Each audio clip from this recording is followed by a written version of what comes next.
Hello, YouTube. Yeah, I'll get out of here, YouTube, with the freaking audio crap. Hello, everyone. I am here. I am live. My microphone's in the wrong spot. I'm yelling at. What is happening? Hi. Super Adventure Box Day. Hit that like button, subscribe, because we are going through Super Adventure Box today. We got some other things to go through. Before we jump into that, we'll go over patch notes. We will go over the Black Lion chest because some things changed in there. There's a new unique item in there. Anything else? I don't think so. We'll probably just cover it as we go. Other news, we have Super Stardew Valley coming. Super Stardew Valley, everyone. Stardew Valley returning tomorrow evening and Thursday evening. We go into Bella. I really need to learn the name of that game we're gonna play. Balatro? Balatro? Balatro? I don't know. Binary Galka. Did I say hello to you? Hello. Welcome. But yeah. We going into that. Friday, I think it's Slay the Spire. Checking that game out. I don't know if there will be a Saturday show yet. But we actually don't have a lot of time today, so I hope I don't run out of time before I'm able to cover everything. Not, we may have to do a second Guild Wars 2 show before May 13th when we start Tears of the Kingdom 100%. So, Bo had to go get his teeth cleaned today, so I have to go pick him up about 3 hours from now because he was asleep. And they have to wait to make sure all the sleepiness wears off before they give him back to me. And he did not get to eat last night, and he was so sad, and he thought I forgot, and he was begging for food, and it's like, Bo, first of all, you're overweight. Second of all, we're not trying to torture you. And this morning he woke up, he was so excited, and then he ended up at the vet, and he's like, what is this? And then we had to leave him there, and he was so sad. I just don't think he understands the process, but it's going to cost us like $1,300 to keep him healthy. And he did so well already. He's already done. But anyhow, let's get to the Guild Wars 2 week. Come on, game. You can do it. There we go. We're going to be starting at 44,126. Hey, look at this up here. They got the copyright stuff. 44,126 AP today. Closing in on 3,000 World versus World rank. Only took it's gonna probably take 12 years before I hit that. We're gonna start on this character in Arborstone really quick to go over some gem store stuff, and then we're gonna hit on the patch notes. The things we do for the ones we love. Exactly. Yeah. Lucky's been throwing a fit since he had to wake up early this morning, but, you know, it is what it is. Hey, it's time for the Super Adventure Festival. So this will go over the Super Adventure Box, that kind of thing. It'll be in your mail. There's also, I don't find it too exciting, I'm not sure about this. 5 transmutation charges for free on the gym store, celebrating the ability to I'm rich, you know, just walk over to somebody, be like, yo, this dude's really bright. Inspect cosmetics. Check this dude out. Obviously PvP. Because they don't have any armor. Obviously. This person, Inspect Cosmetics. I've seen some weird things with this. Okay, first of all, it should not be a paid feature. That's stupid. Second of all, you should not get paid for people to view your character. That's stupid. First of all, you don't even own your character, so therefore, why would you get paid for it? The other thing is, every cosmetic item can be identified in this game by people who are much more enthusiastic about it than me. I can literally screenshot your character, go to the forums right now, the Reddit or the forums, post the picture, go, hey, does anybody know what armor pieces these are and what weapons? And I guarantee, without a doubt, there will be people to tell me the exact answer that I'm getting here. Okay? I don't know what the issue is. I don't know if you feel like it's an invasion of privacy. I don't know if you're just selfish. I don't know. But I'm going to tell you this. When you play on an MMO, it is a public forum. It is public, out-facing information. You are not private in any way. You're not talking to people through Whisper privately. Your map chat is not private. Your character playing in the open world is not privately doing it. So this idea that somehow you can protect your character's identity by the way they look is insane. People going, I don't want there to be two of me, is insane. I get that if someone does do that, it's going to give you the so-called, as the kids say, ick. I understand people are going to be weird. They're going to be creepy. That happens. But this idea of this big giant hoo-ha about what's going on, I got something to tell you. WoW and Final Fantasy XIV have had this feature for years. And nothing bad has really ever come from it. Okay? This is a normal feature in MMO that we're finally getting in Guild Wars 2. And some players have decided to take it upon themselves to make some big giant splash about how they deserve this kind of entitlement and that. No, you don't. Welcome to MMOs. You're entitled to nothing. Your account could be deleted tomorrow for all ArenaNet cares. Get over yourself. The next thing I want to add is a positive spin. I can now see what people have on their character.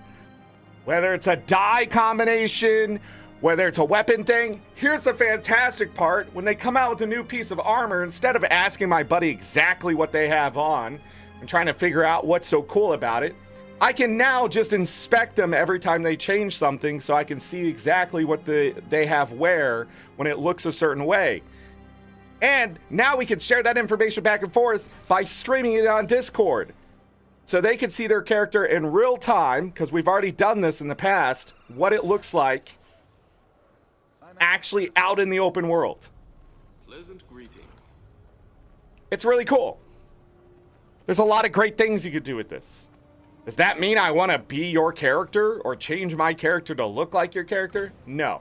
But what it will also help is if I decide to change to a specific kind of armor set for the guild and want everybody to imitate it or whatever, it's even easier that way. Eventually, they're going to tell me where this crap comes from. Obtained from the Black Lion Trading Company gem store. So now it won't always have the description right now because they have literally like freaking 70,000 pieces of armor that they have to put a description on. Armor and weapons. So, yeah.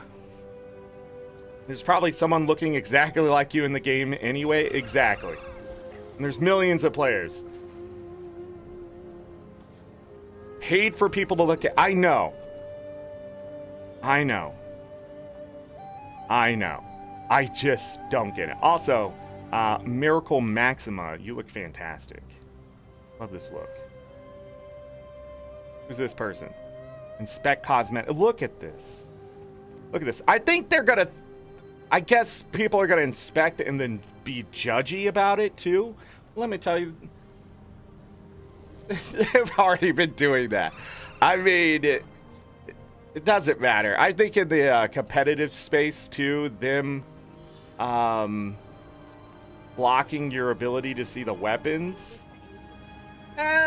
I don't think that really mattered either. I think people know what you're doing as soon as they see one skill, if they're good at PvP.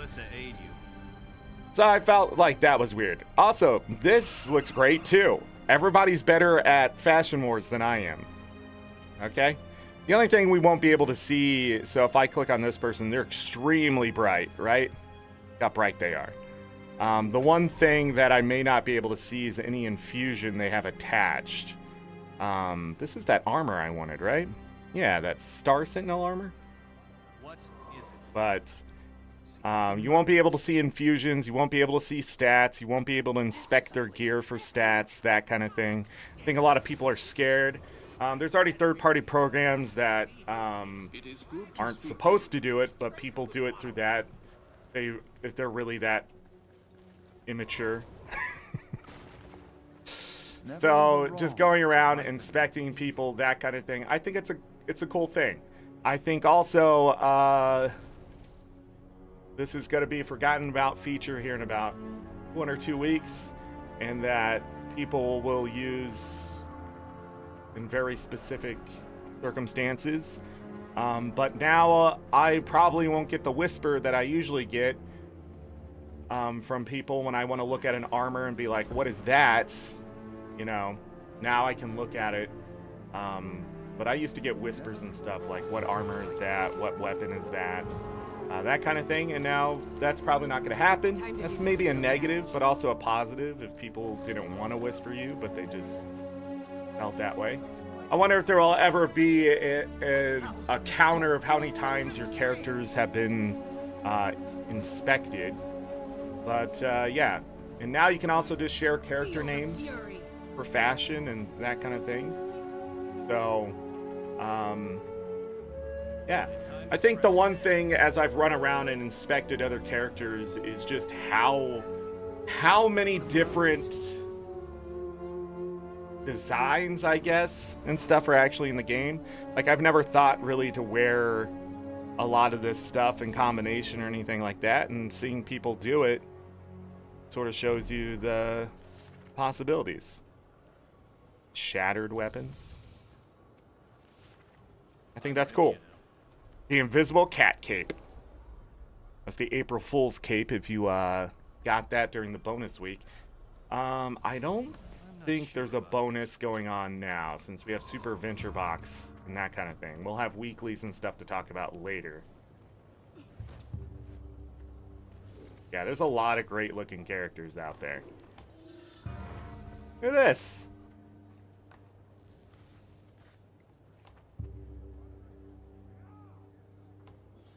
This person has some glowiness and stuff to him, but it doesn't show here. Doesn't look bad at all. That's the Reality Rig Mark III for Super Venture Box right there. Powered gloves. I think we're getting the shoulders this time around. Legendaries. But I think it's a cool feature that's been needed in the game. Dang! Okay, I gotta stop looking at other characters. Now I'm just getting pissed off. Can't help it.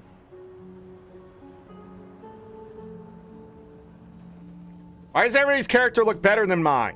My time is precious. They're sending mean whispers. Why does your character look that good? What's your problem?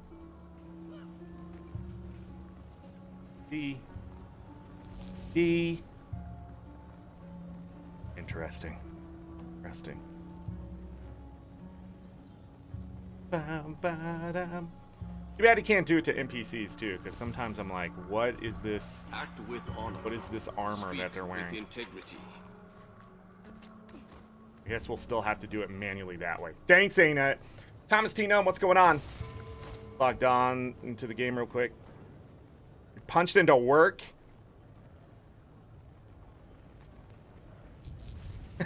Yeah, 966. I'll hold on to those free transfer. I might not even pick them up.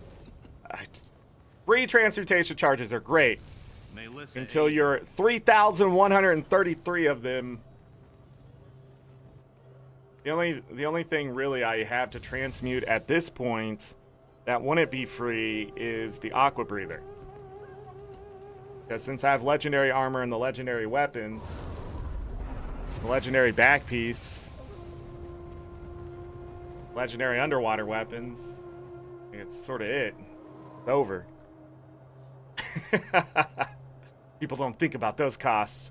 Anyhow, I also wanted to go over the Black Lion chest really quick before I go over the patch notes. I did not see any information about these changing, but these contain a redeemable Black Lion statuette, a guaranteed item, and 2 common items.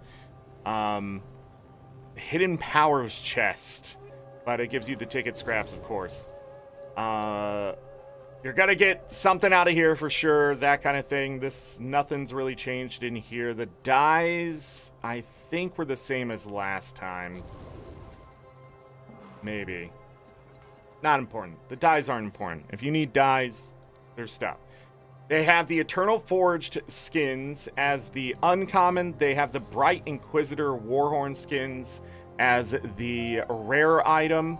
You need to see what these look like. I think the Eternal ones are fantastic. It is good to speak to you. Nice, big, bright weapons, that kind of thing. Here is the hammer. That's a freaking hammer. They have that glow to them that's sort of like a weird 2D effect. Then the other ones here are these Bright Inquisitor shields and things like that. Not bad. They have the sparklies too, along with their glow. So the sparklies will follow you. Both of them great skins, that kind of thing. Let me show the axe really quick. I missed my chance to get these at some point. So, yeah, those are in there. We got the Glyph of the Forester, the Glyph of the Prospector, and then we have that Toy Maker's Party Skiff skin still in there that I went for last time. There it is. Makes a lot of noise. It's fantastic. I love it. It's probably my favorite skiff so far. But there's also this Unleash emote that just happened down here. It's pretty cool. You power up and then you do the Unleash thing and you stay that way. I've seen several people do it. So there's an emote in there if you're interested. Overall, looking at this with the nodes, Ghost Pepper, Elderwood, Advanced Cloth Rack, and the Mining Node, not terrible. Overall, pretty decent chests. The skins are fantastic and that kind of thing, but, you know, they're Black Lion chests. I don't think I have any keys, so there will be no opening for me or anything like that this time around. So, what is with all this bank space, you may ask? It's what happens when you get an extra bank tab. Got last time. Other stuff in the gym store, they got this new Hunter Abyss outfit, which looks fantastic. It'll look pretty small on your screen, so check it out in the game. There's also a cape that goes along with it, but it's going to take my colors. Pretty cool cape. And there's also the glider, so it opens up. There it is. I forget what somebody referenced this to look like.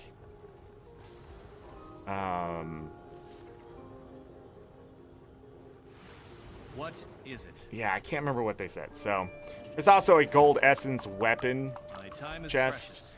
If you haven't seen these, where is the thing I was looking for? But anyhow, they're just weapons, very gold-looking weapons with a very unique dragon-looking design. So, yeah.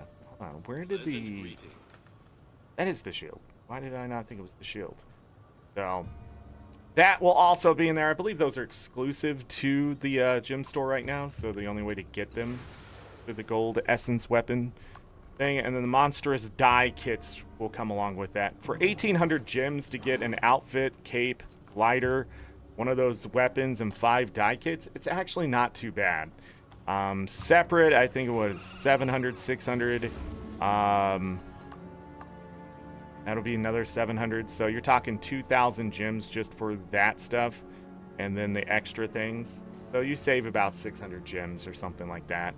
You don't want that, so you can buy them separately. Hold on, they do have the separate piece. Those 700. What's this one? 700. So. What else is in here? The Infinite Continue coin is there immediately if you're going to be a big Super Adventure Box person. Brought back the Super Adventure Pack, so if you want to go ahead and get that B-Dog, it's the same price. So if you want to get that B-Dog Mail Carrier and Super Adventure Box of Fun, which is a one-time use thing, with that Infinite coin, there it is. I don't know why they're the same price, but whatever. That Recharging Teleport to Friend, that can be used every 10 minutes now, is 20% off right now if you want to check that out. Bunch of the dyes are on sale right now. And some of the logging stuff is on sale right now. A lot of stuff. Of course, a bunch of the Super Adventure box things on sale. The gliders. You know, that Siege Turtle skin is now in a reasonable price, in my opinion. But, yeah, if you want to check out some of that, there you go. What we got here? Oh, it's that one. Cool. I think that's it. I don't think there's anything else to talk about when it comes to the gem store. Black Lion chest. I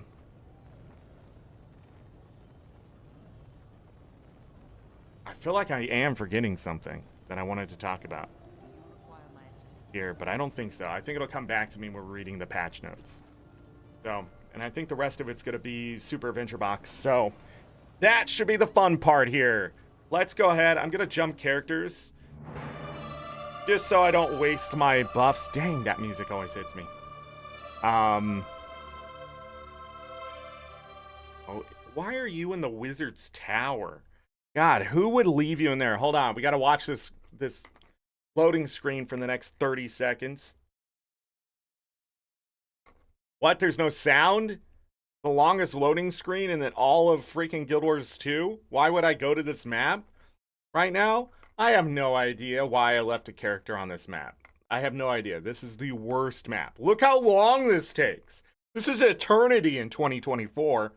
I got places to be. I got things to do. How about they fix that? Freaking top end computer. Get my character out of here right now. We're leaving. No, we're leaving. We're going to Arborstone. Much better map. Loads quickly. Look how fast that is. What is with the other map? Look at this map. Look at this map. While I'm here, I might as well grab all of this luck that I've acquired and cannot stop acquiring. Yeah. I'm gonna move this character up and away.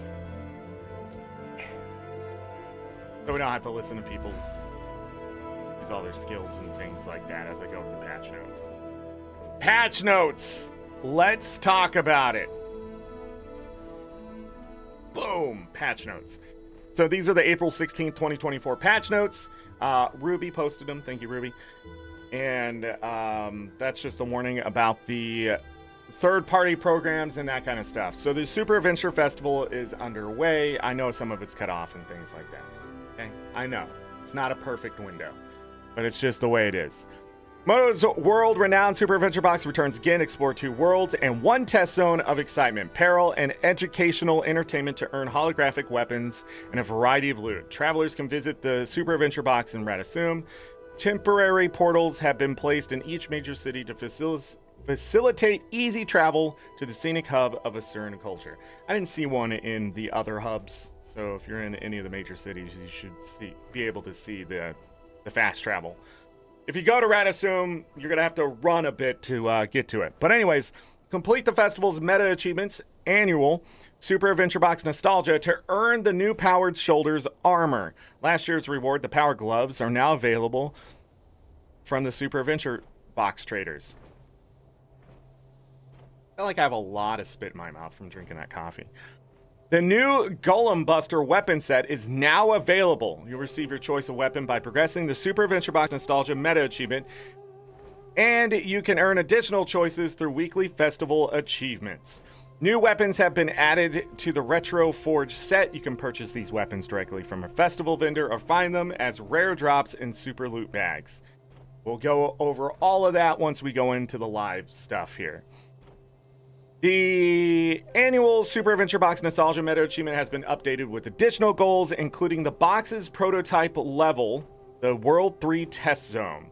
The weekly Super Adventure Festival achievements have been combined into a single achievement, Weekly Super Replay. New updates have been added to the Test Zone, shops, blue oozes, secret caves, a coin collecting adventure, and new achievements to go along with them. Delve into the caves of the test zone, aid the minor Choya, and gain never-before-seen tools for your super adventure. They've already hinted at a magic bow that you're able to get.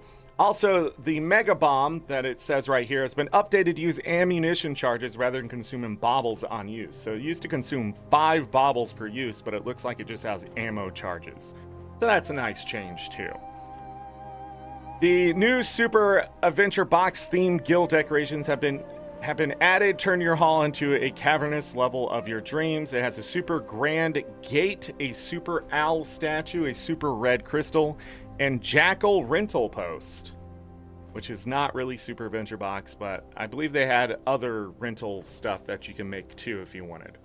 It's one of those super decorations. Usually cost a lot. Special objectives are available in the Wizard's Vault to earn extra astral acclaim as you enjoy the festival. We'll go over that. A number of Super Adventure related bugs have been fixed to ensure a safe education for all heroes. Festivities begin on April 16th, right now, and continue until May 7th, so 3 weeks from now. And a week until the next major update, I believe. Or is that the next major update? No, a week after that, I think, is the next major update. So, really? Maybe. May, June? Yeah. I believe it's the next major update. It's coming fast. The new cosmetic inspection feature has been added. We went over that a bit. So, but you can use it to view a targeted player's equipped outfit, armor skins, weapon skins, and dyes. You can bring up the inspection option by right-clicking on a player's portrait, by typing inspect with the player targeted. If no player is targeted, you'll see your own character's information. Weapon information is hidden in competitive maps. I tried the inspect earlier and it did not work for me, so I don't know what was going on with that. / inspect. I'll have to try it again. Weapon information is hidden in competitive maps. I'll be honest, I don't think that matters. I think it's okay that they did that. You know, I'm not going to be like, well, that's dumb, change it. I actually think it's okay. I just don't think it matters. Maybe if you're weapon swapping a lot, but I'm pretty sure your equipment's locked in no matter what when you go into a match.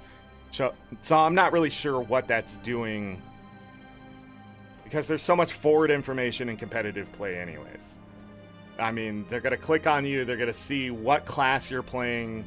And then once they start hitting you, you can immediately see if you have toughness, a lot of health, you know, how much vitality and stuff you have. If you're actually a competitive player, you can start telling. You can tell what somebody has on anyways. I don't know. Many skins will now include information about the primary source for obtaining them when viewed in the wardrobe or inspect panels. So if you want to know where to get it, it'll tell you. Due to the number of weapon and armor skins in the vast world of Tyria, the source descriptions are work in progress that will be completed over time. I have 70% of all wardrobe skins unlocked, and it's thousands. So it's going to take a long time to go over every single one and where they come from. I don't know if they're also like... I don't know, like, if you can find something out in the open world, they will just say it's like a random drop, or you can get it off the trading post, or how detailed it's going to be. But it's going to take a while.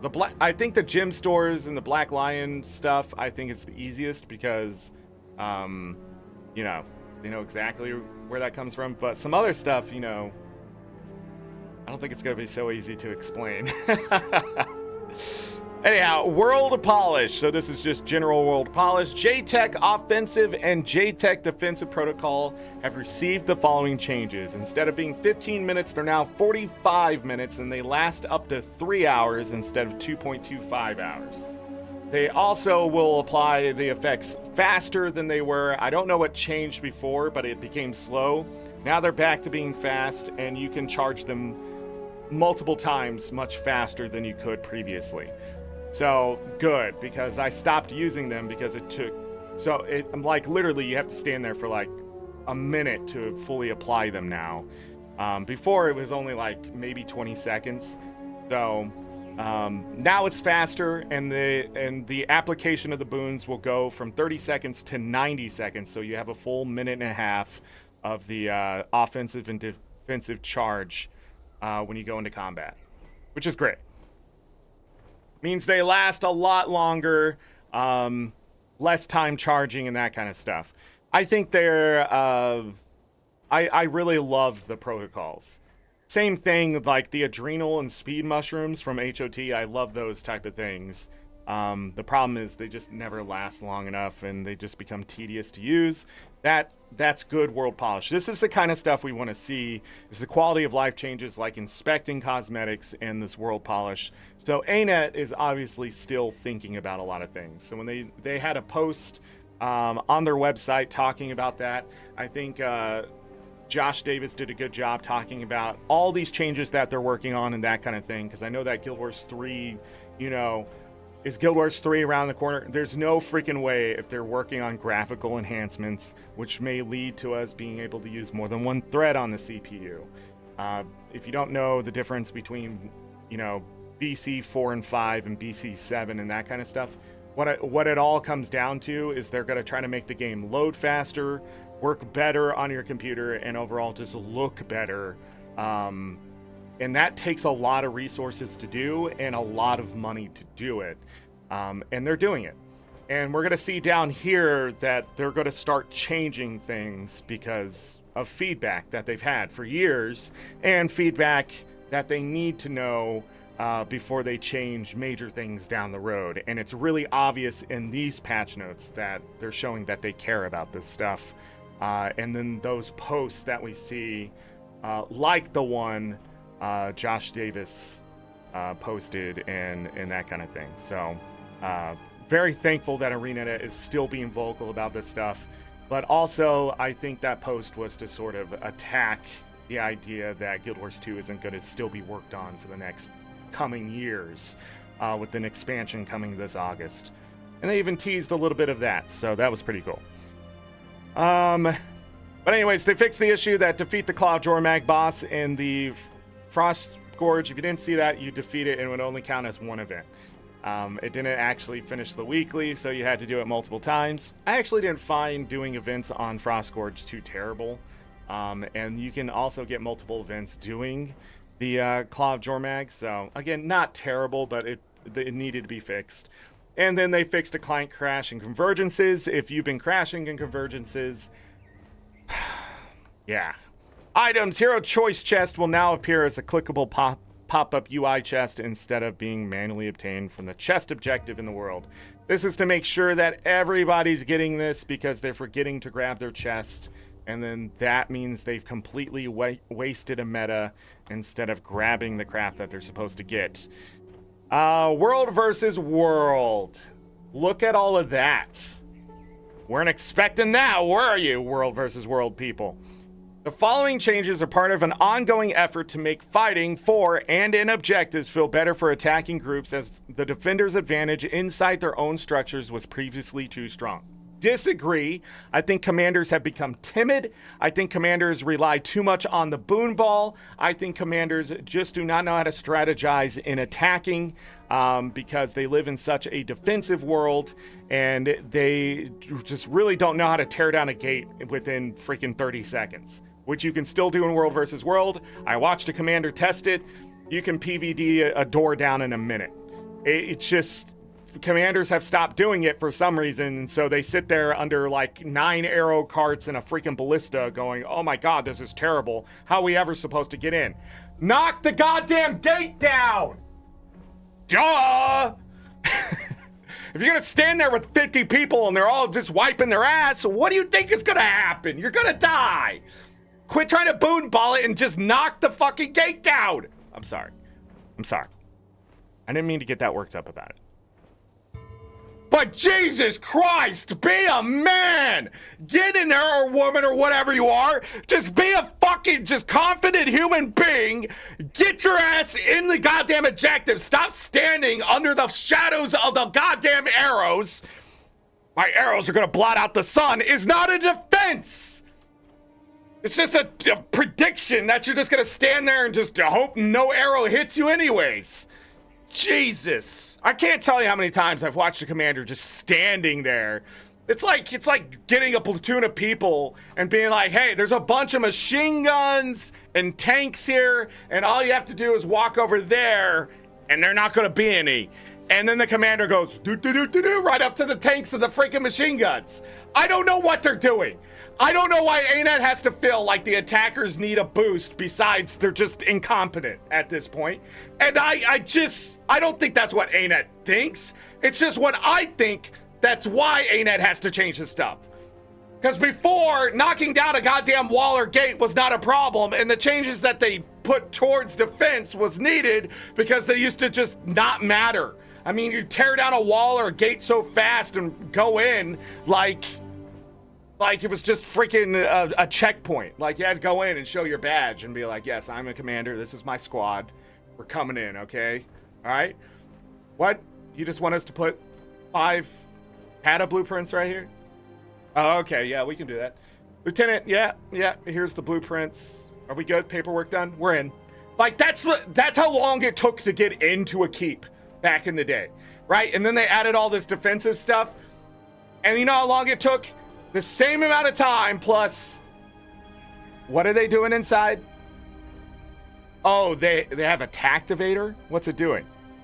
Chill? You guys chill? Because I'm chill. Oh, we're in. Like, God. What happened? What happened? You paper structure commanders. So scared of a stone or metal wall. Like, oh my God, if you were the big bad wolf, the pigs would never be eaten. Moving on. While we don't want to swing the advantage completely in favor of the attacking groups, we also want to encourage player interaction so the large portion of attacks against structures don't feel like a slog with little payoff. Because you're not going into the...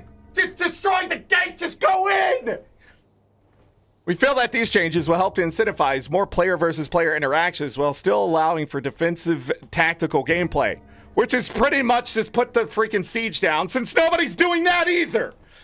Wow, all they're doing is just blitzing us. What are we gonna do? Put down fucking arrow carts! Anything! Put a kata there! Put a freaking trebuchet! Something that they'll attack when they come to the door instead of da-da-da-da-da once the wall finally goes down. I don't get it. Both sides have the same goddamn problem. Nobody's playing the game. They're just waiting.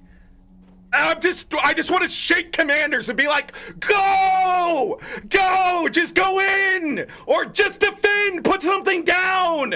Attack! Throw your meteor shower! Just don't stand behind a wall waiting for them to come in. Like, what are you doing? Do anything else while you wait the percentage. This is like, it's like ticking. As slow as goddamn possible, right? Because they only threw down 2 katas because they're like, oh yeah, it won't take long to get in. 2 katas means freaking 3 minutes. Do you know what you can do in 3 minutes as a commander? You can put down an entire battalion's worth of siege. What are you doing with that 900 supply anyways? And we'll get to that in a moment. What are you gonna do with that 900 supply? Wait until you attack a tower? If you're just defending, defend. And then you can run outside with all the siege and die anyways if you can't beat them. My whole point is, if you're just sitting there waiting for something to happen, of course nothing's happening and you don't get bags. Jeez.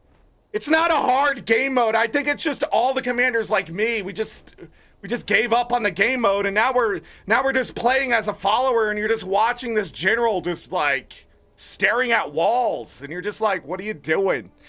Do anything. Like, do something with that group. Like, if you're not stealth and hiding, you're not hiding. Like, anything can sniff you out now, but that wasn't an advantage before either. Before, we didn't need a thing to sniff out where you were. We knew where you were because that's the way our minds worked. Now they're going, where are they? Where are they? They're right fucking there, dude. I don't need to get on my mount to know where the guy is. That's just the best tactical spot to stand and stare at a wall, because that's what every commander's doing now. And then next week they're gonna move it over there more than likely, because that's the other spot you can hide, and there's one right there. And they're not gonna be behind that wall because the siege is gonna knock down some of their players. And they can't lose that stability in this day and age, so they're right goddamn there. And if they are over there, surprised by that, commander, that they're a week ahead. I'm done. Okay, let it go, Zork. Let it go. My point is, there's no reason that the spies should be strategizing better than the commanders. That's all I'm saying. When people are spying on you anyways, fuck it. Just do something. Quit having your players just stand still.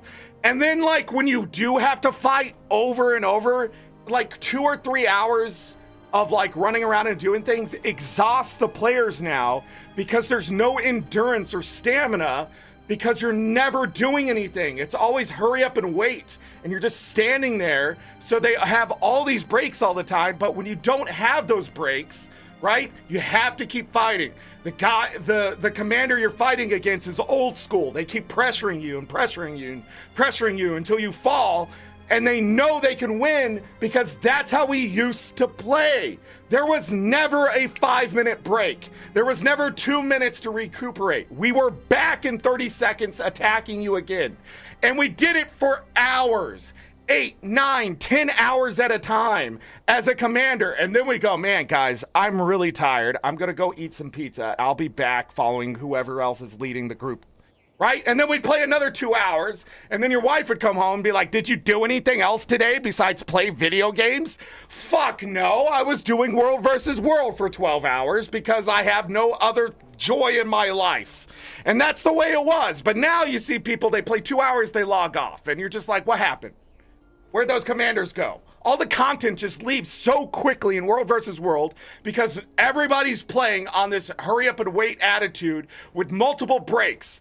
You're like the best manager inside of a video game instead of just being a commander pushing soldiers to get content. I just don't get it. Like, you might as well just be a manager at a Walmart at this point, because every employee is going to love you because you're going to give them a break every 10 minutes. And I'm not saying the game should be a job. I'm just saying there's no action if you don't make it happen. No wonder the game mode died, because he just got lazy. No, that's not true. All the commanders got exhausted because nobody else wanted to command, and the commanders started dropping off, and we weren't replenishing them as fast as they were leaving because they went to go play other things because they thought the grass was greener on the other side. And then when that commander comes back, they've been gone for 6 months to a year. They're behind on the strategy. Then they're doing some old school strategy, and the players don't know what they're doing, so they have to stop and wait so many times that it's become the norm.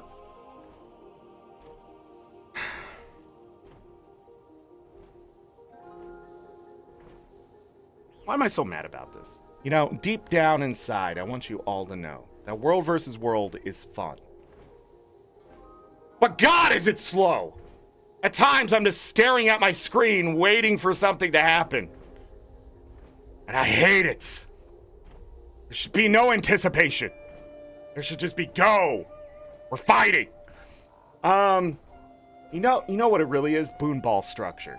Because Boonball takes time for skills to come off cooldown, blah, blah, blah. A lot of skills coming off of cooldown, a lot of strategy revolves around that too.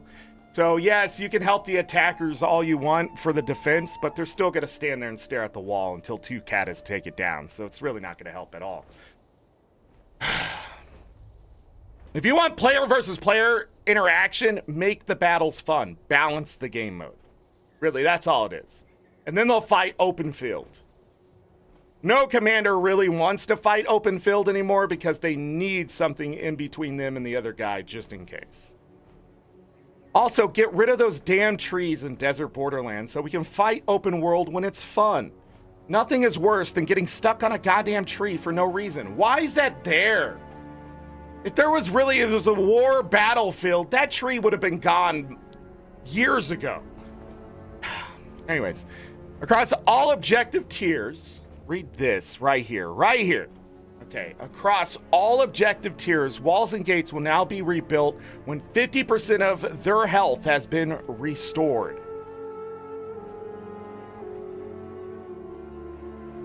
I have no idea what that means, really. Except that build something 50% is now 100%. So I don't know why they just... Like, I get why they did it because of supply issues for defenders. So attackers, like, can continually just get in and get in and get in, and defenders don't have time to rest. I get that, but at the same time, wasn't that the point of all the other changes? It's a weird thing. Like, a lot of these changes are going to be weird, but I think they're going to make things interesting. I think. Several objectives capture boundaries have been resized in all four maps. If you would like to know what's been resized, it's all right here, okay? I'm not going to go through all of those, but pretty much a lot of them have been reduced in size to make you fight in a compact area. Or some of them have been oversized for so long, it's just better to not have it that way. I think I've talked about this with my guildies on Friday nights, that, like, they need to redo these areas because they're too big. And I think those will be good changes because it'll make people have to fight. Before, you can contest something forever, just because you could hide behind a house or something, and people will be like, what is contesting this? And you have to go, like, find the person, you know, that's contesting it and stuff like that, which is gonna come to another point here down the line. And I'm just gonna tell you, siege golems no longer cause capture objectives to be contested in world versus world. I think this is a good change. A lot of people are gonna disagree with that. But I think siege golems hold up something that really doesn't matter in the long run. But contesting anything with siege is a bad idea if the person can just sit there and just tank. But what siege golems do is allow commanders to get to the point to fight the other commander to gain bags one way or the other, right? So they weren't a terrible thing. But I think this is a good change because... as I was talking to a couple other people about it, they're friends. Sorry. But, like, as I was talking to them, actually a few of them now, I think this is to separate out Havoc and the Zerg. So it shouldn't take a Zerg to take a camp. It shouldn't. But sometimes it does. And if the other Zerg shows up to defend a camp, I think that's acceptable. It's just... a golem just requires one person to contest it for 20 seconds versus multiple people going in and dying and having that commander try to capture the spot like it should be. But when another Zerg shows up and contests the circle, that's a different story. I think that's fantastic, but it doesn't always happen that way. And for my guild specifically, we have been stopped from taking something specifically because they just built a golem and could stand in the circle. And I think my 10 people versus the one dude should beat the one dude. And I think when it gets into a smaller scale like that, I think it's unfair for someone to get into something to give themselves 250,000 health and survive against an onslaught of people doing high DPS. And even if we can take that guy down, say in 10-15 seconds, it's enough for one or two people to join in. The next thing you know, it's 15 versus 10 and that kind of thing, when we had the surprise jump on him in the first place.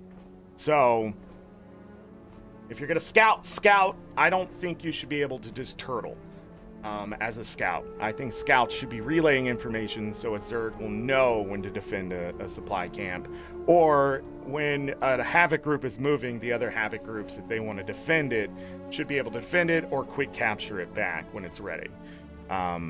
I think it'll keep things moving in the long run. But I also do like the idea of turtling for the Zergs to clash. So I don't know. Give and take a little bit there. Give and take. But anyways, Presence of the Keep and Guild Objective Aura bonus effects now provide plus 25 power, precision, toughness, and vitality instead of a full 100. That is a big big nerf of that kind of stuff, but at the same time, I really don't think with the giant numbers we have, it was making that big of a difference. Every little bit counts, but I think what's more important is that the Empower healing skill that was added to Keep Lords in Alpine Borderlands and Eternal Battlegrounds will now grant stability.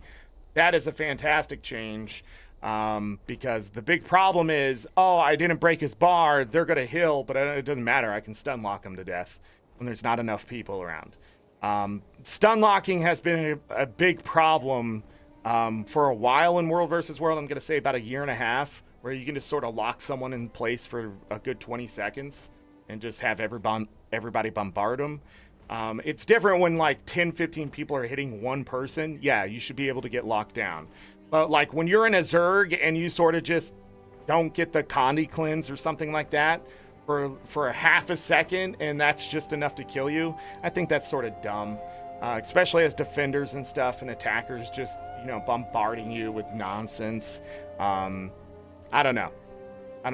There's some other changes I'd like to see. But Flame Ram's Iron Will skill now shares a cooldown between players is interesting.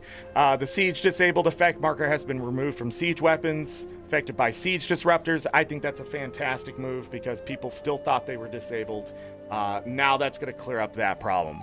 The next few changes continue from recent update that added new bag options with Grandmaster Mark shards included in the price. I'm sorry, I read that like a first grader.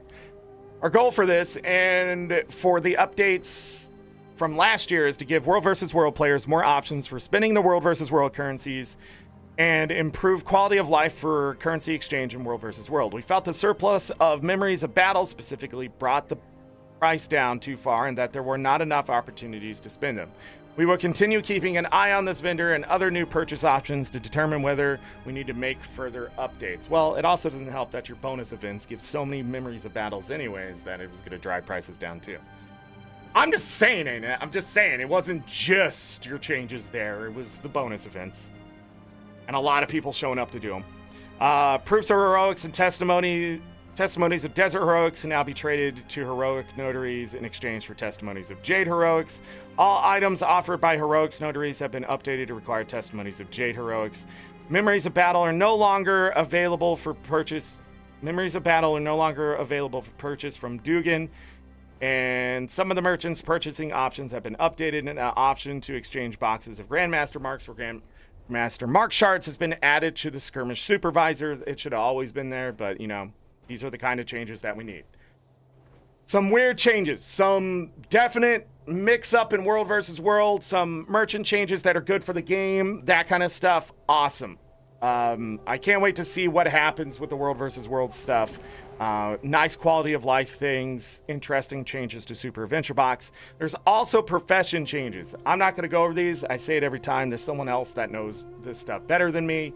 I don't play every class every day, that kind of thing. So, you know, the ones that would affect me are things like Mesmer stuff, which a lot of it was PvP related, nerfs and things like that. And then Chaotic Transference was a big one for Mesmers, that they give Regen instead of Chaos Aura to everyone.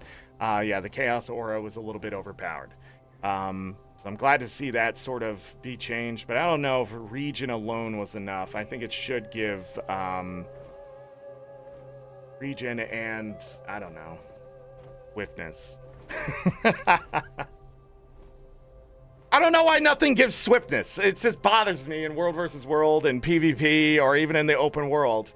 Like, Regen's great, okay? Yes, healing, thank you. But I need to move. I need to get out of the red circle. Give me some swiftness. Anyhow, there's a lot of changes. Warrior was also changed. So the other one I think other people are going to be really happy about is the True Nature fix for Revenant. I cannot seem to highlight it. Fixed an issue that could cause this skill to be accidentally cast immediately after activating Facet of Nature. This has been a problem for many classes for various skills. For Necro specifically, we used to go into Shroud and then accidentally exit it immediately. Just having that little bit of cooldown prevented the double tap and killing ourselves with the double tap. that kind of thing. The other major one for World versus World, I think, was Scorched Earth reduced the number of targets from 5 to 3 in World versus World. Fantastic change. Scorched Earth, still too powerful.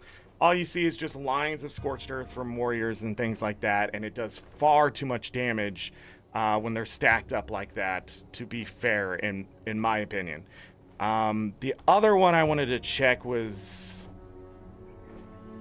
yeah, so they changed the blasting module coefficient and stuff like that. Hopefully that helps not... Yeah, 10 targets instead of 5. Like, some of those changes will also ease up on the stuff. Let's see what else was there. The late notes updated the days remaining to the Wizards Vault special objectives tab, so we'll actually see when the next update is. Fixed an issue that occurred when interacting with the Searing Cauldron and Iron Marches for the 30th time. I don't know what the issue is with that cauldron, but hopefully this finally fixes it. Any other patch notes? No, we may have an update or something in the future. But there they are. Done. Done. So what now? I don't know. I guess we'll play Super Adventure Box. I guess. Charged up.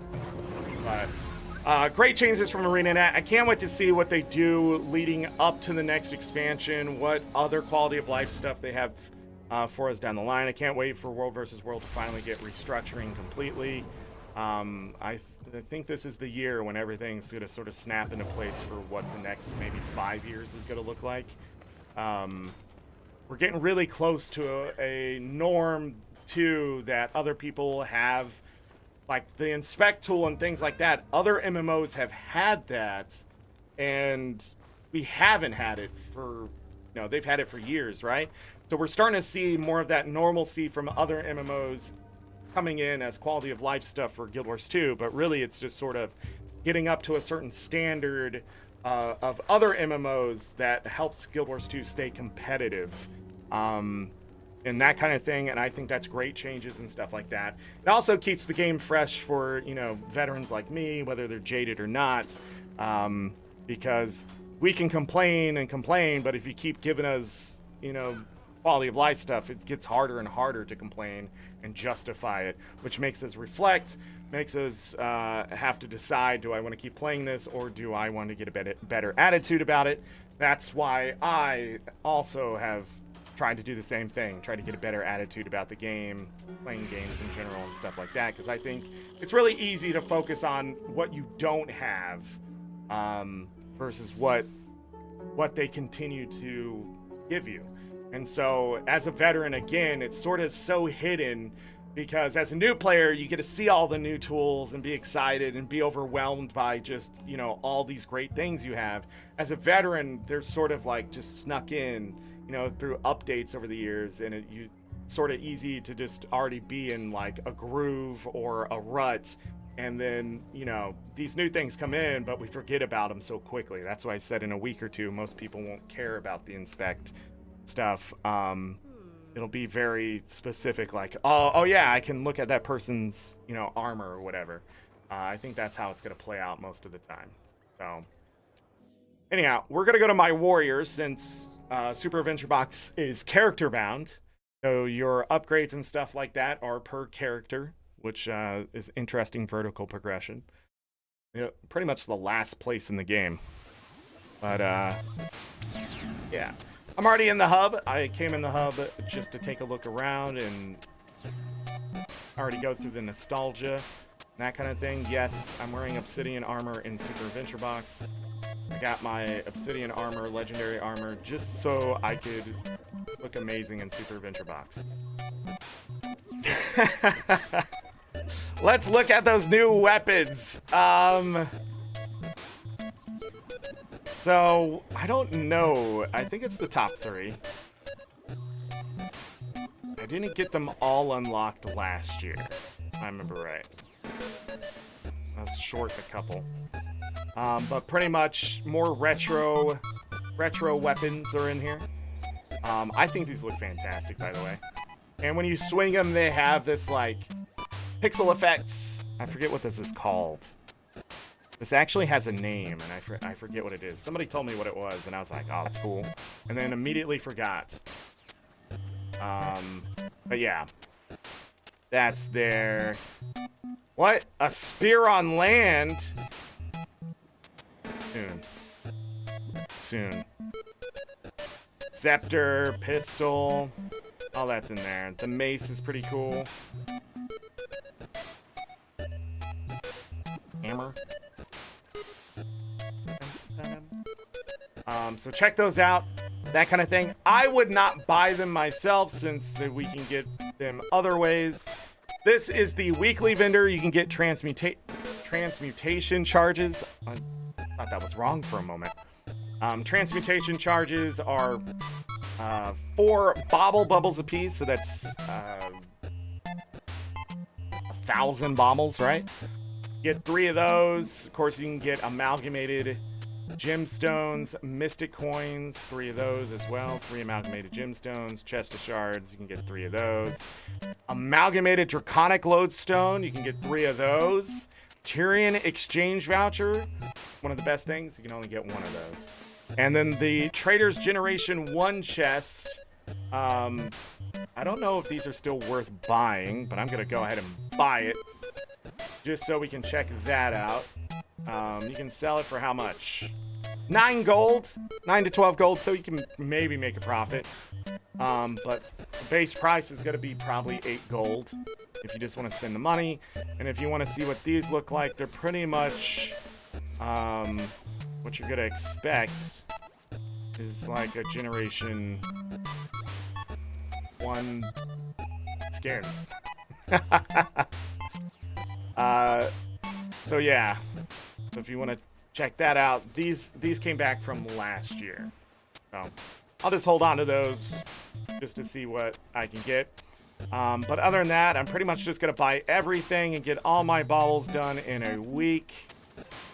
So we're just going to buy as many of these things as we can, except the transmutation charges, because I do not need any more of those. I think that would just be a waste of bauble bubbles.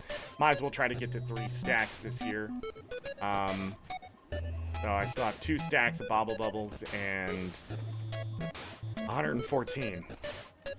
Last year I was gaining, I forget how many per week, but I may end up buying the transmutation charges too. I think I can afford everything. We got the power gloves in there if you missed those last year. The reality rig Mark 1, 2, and 3 I think were the first ones that they released. I don't think there was a new mini. Was there? I don't think so. Oh, the virtual box was a helmet piece. It allows you to see Super Venture Box things as you go out into the world. But yeah. Jazz. Welcome to the greatest festival ever. There's also holographic food. Some of this stuff can be expensive, can be sold for profit and things. I really don't know. The obsidian shards are stupid expensive compared to what you can get with your bauble bubbles. And I would not buy mystic crystals and philosopher stones here either. But the food, you may want to take a look at that. Then you can trade your baubles for bauble bubbles. And then reverse. Your baubles can be turned into, from your continue coins can be turned into baubles, and any old stuff from tribulation mode and that kind of thing. Fancy furniture coins can be earned inside of Super Adventure Box. We're not going to go over too many of those today, I don't think. And continued coins, if you have an infinite coin, not really useful. I end up using the continued coins as extra baubles to get more bauble bubbles.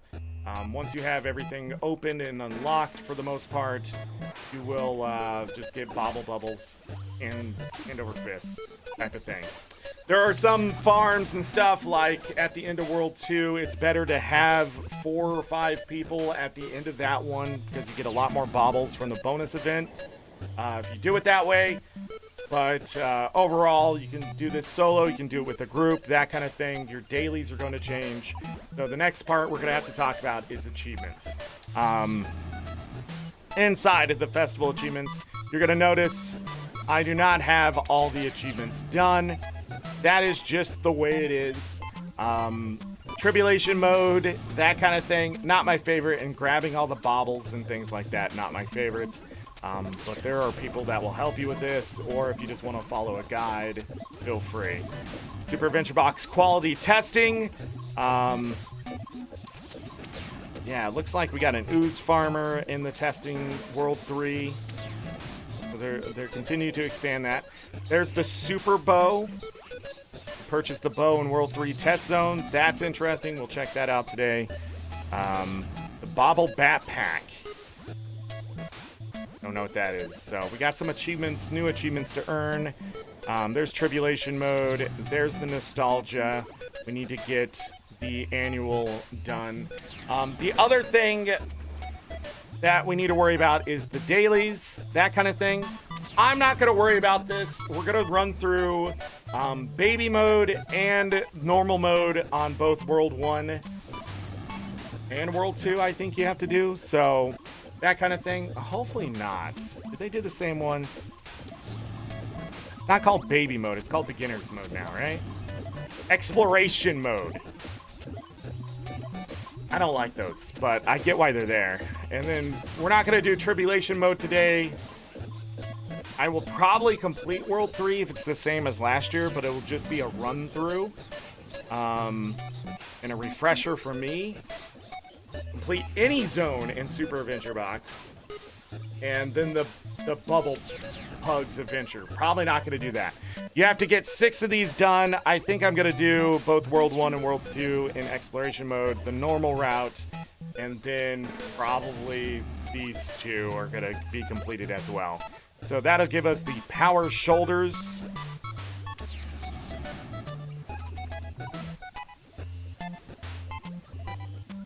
They are very powerful.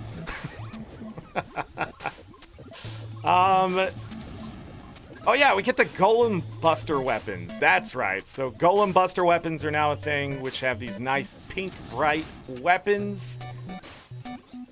Yes, Golem Buster weapons. There's the torch. The sword. That's like the base sword. So, what's the, there's the shield, but where's the oh man, what is the hammer? Hold on. Yeah, it's a little dinky, but it's alright. I guess it's alright.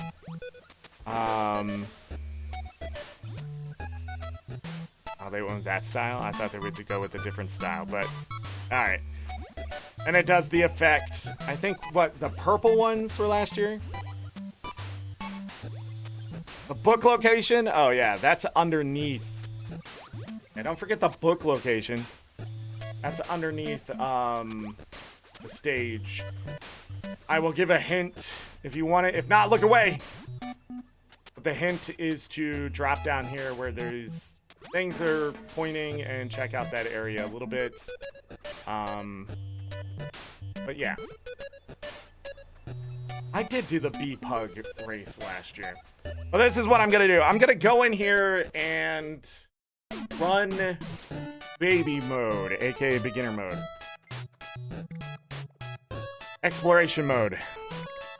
We're just going to run through this as fast as possible because I can't really earn anything else inside of it except the annual.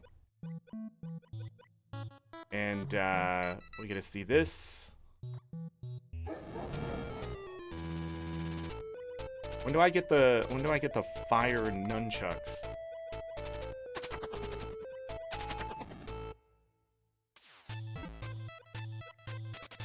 Still have never done Super Adventure Box.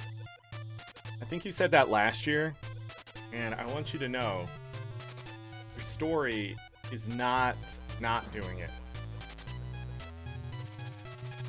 Yeah.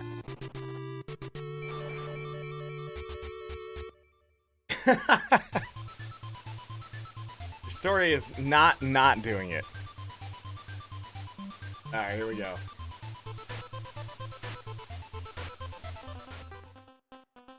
So, yeah, Super Adventure Box. was an April Fool's joke that had gotten expanded because it was so successful, and then sort of became the standard of what not to do with something fun. Gotta take the clouds. I forgot. These clouds are gonna fart out a rainbow.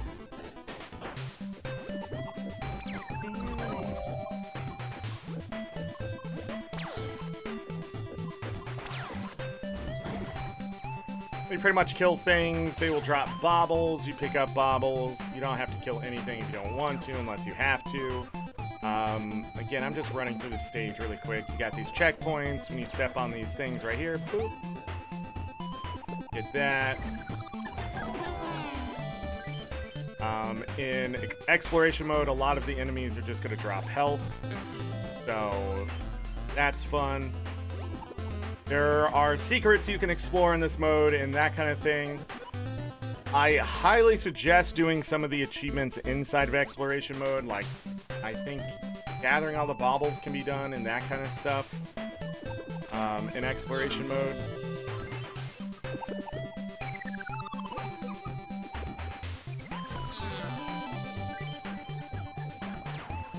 But yeah, I'm not gonna spend too much time since just running through it, trying to remind myself of what's going on here.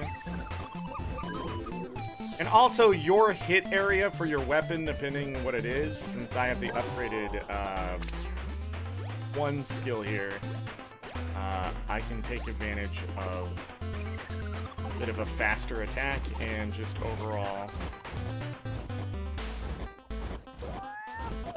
you know, area of effect, I guess.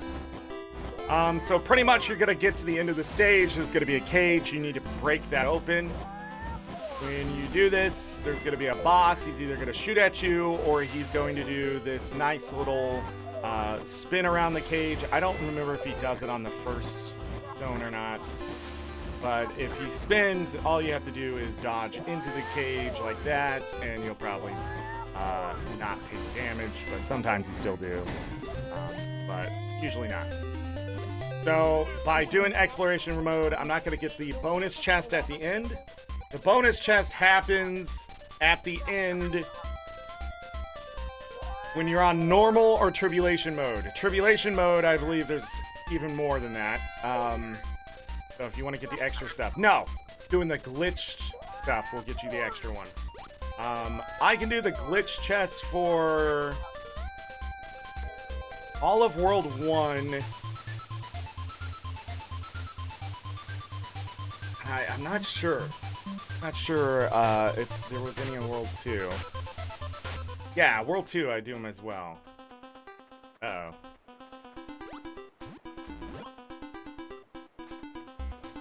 But there are dig secret locations and stuff, which I'm not going to do right now either. I'm sort of just, again, trying to get through exploration mode just to show off the zones a little bit. The normal mode will take me about 45 minutes. Unless I'm going to get lost like that again. Whoops. These spiders, they are break dancers, so be careful. At the end of completing zones, I didn't notice if it happens in exploration mode or whatever. You usually get some bonus baubles. I really don't know the equation behind that and how many you're going to get. Sometimes it's a lot, sometimes it's not. But usually if you run the same zone over and over, it's a lot less at the end. There are still bauble farms and stuff like that. Mine is very old school. This jump right here, I think, is one of the first hard jumps because that lily pad explodes very quickly. But yeah, like these baubles. Baubles can be used to buy things. They're also used as ammunition for some things, so. In my opinion, some of these clouds, not as helpful as you want them to be.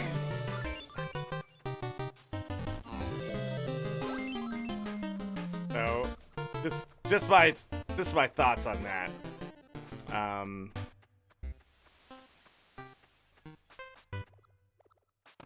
Yeah. sometimes the exploration mode, if you don't get the clouds and stuff, you will not get credit for like the checkpoints, so you have to make sure to set them off and that kind of thing. We're almost to the end of the second zone here. Pretty easy.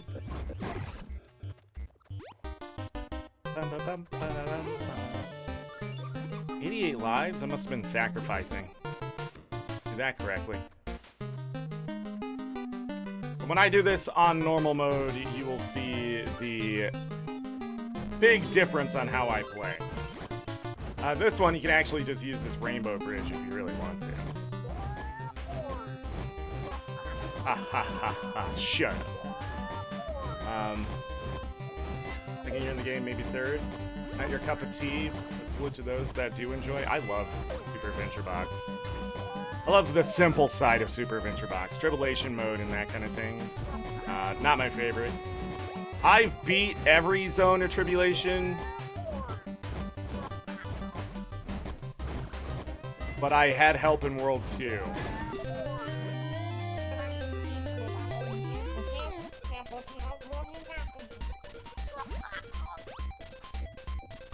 There's mushrooms you can knock down. I'm gonna show this one off specifically. But there are mushrooms you can knock down and things like that as well. Yeah.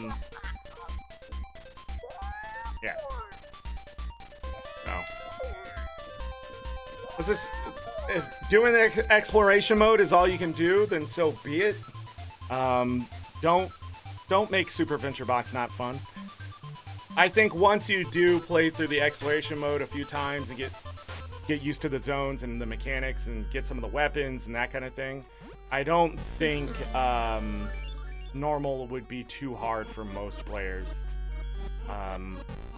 World 2 will give you problems, more than likely, but yeah.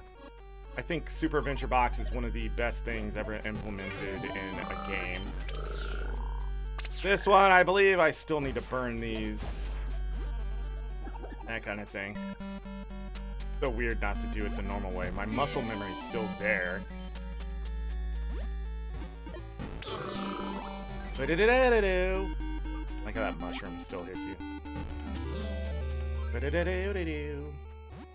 Jonathan, hello. Chile, South America. Chile.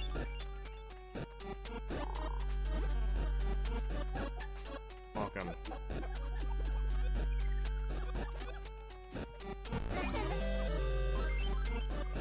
Clear Tribulation, World 1, Zone 1. That's a pretty good farm, yeah. Wonder how fast that is.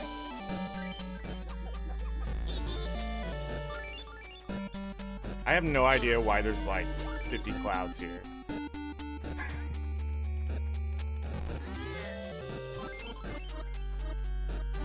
So weird to take the bottom route here.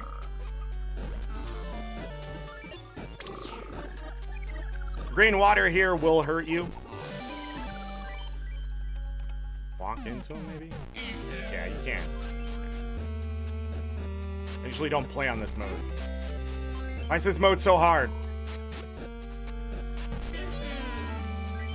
This up here is, you get to see all the bad things, that kind of stuff. We go ahead and hit this cloud just in case.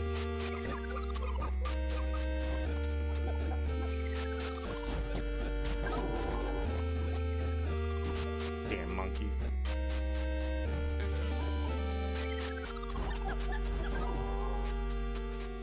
Stupid monkeys.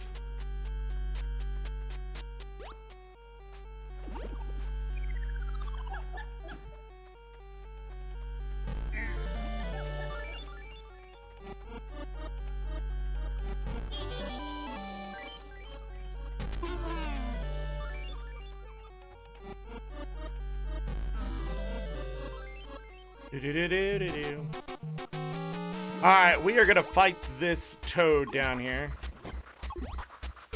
Damage. Oh my god, the cloud is killing me.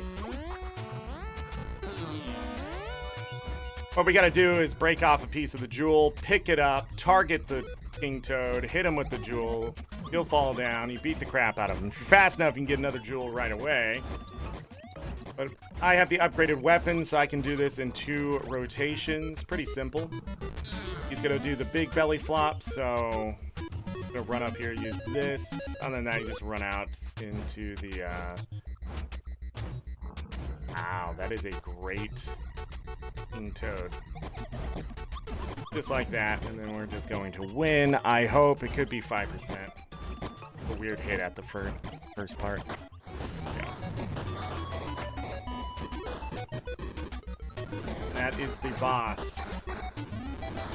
Other things you need to know is to make sure you grab any hearts that appear anywhere and that kind of thing. The other thing you need to know is specifically for this fight, the King Toad will look at where he's going to slam his foot. If he doesn't look anywhere and he's just sort of bouncing on his stomach, he's going to just do the big splash. Other than that, people try to overcomplicate this fight a lot, and it's normal because they're expecting it to be a lot harder than it is. That doesn't happen until next time. So, World 2, a little harder. But that is World 1. That's it. 3 minutes if you're good. Free Bobble Bubble. Yeah, well, I'm not that good. I think I got World 1, Zone 1 Tribulation down to like 20 minutes.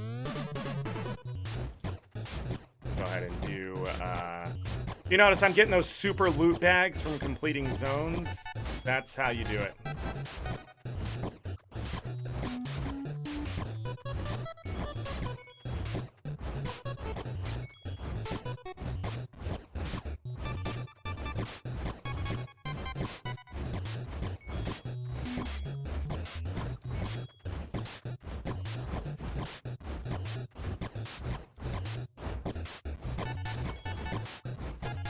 Maybe going, Zork, this isn't a whole lot of bobbles. No, because we're on exploration.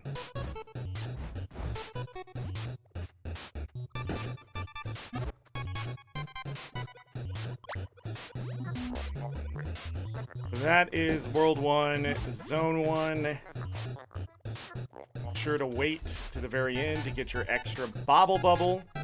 You can only get that once a day, so we won't get it next time. But bonus events, the ones I usually do multiple times a day, is the World 2's bonus event. Over and over and over and over, I will do that one. I usually help people with the End Wizard if they need help, just so I can do it. So there was World 1. Wow, easy, right? Give me a moment here to take a quick break. I know we've only been going for like an hour and a half here, but I need to go use the restroom because I drank all this coffee. So I will be back very shortly. It's time to get up, stretch, use the restroom, grab something to eat, drink. Hit the like button if you could. I really appreciate that. Sub if you're new, but I will be back to do World 2 exploration mode, and then we're going to run those 2 worlds back normal mode style before we get to World 3. So I will be back in like a minute. BRB.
Alright, I am back. Let's do more Guild Wars 2 Super Adventure Box.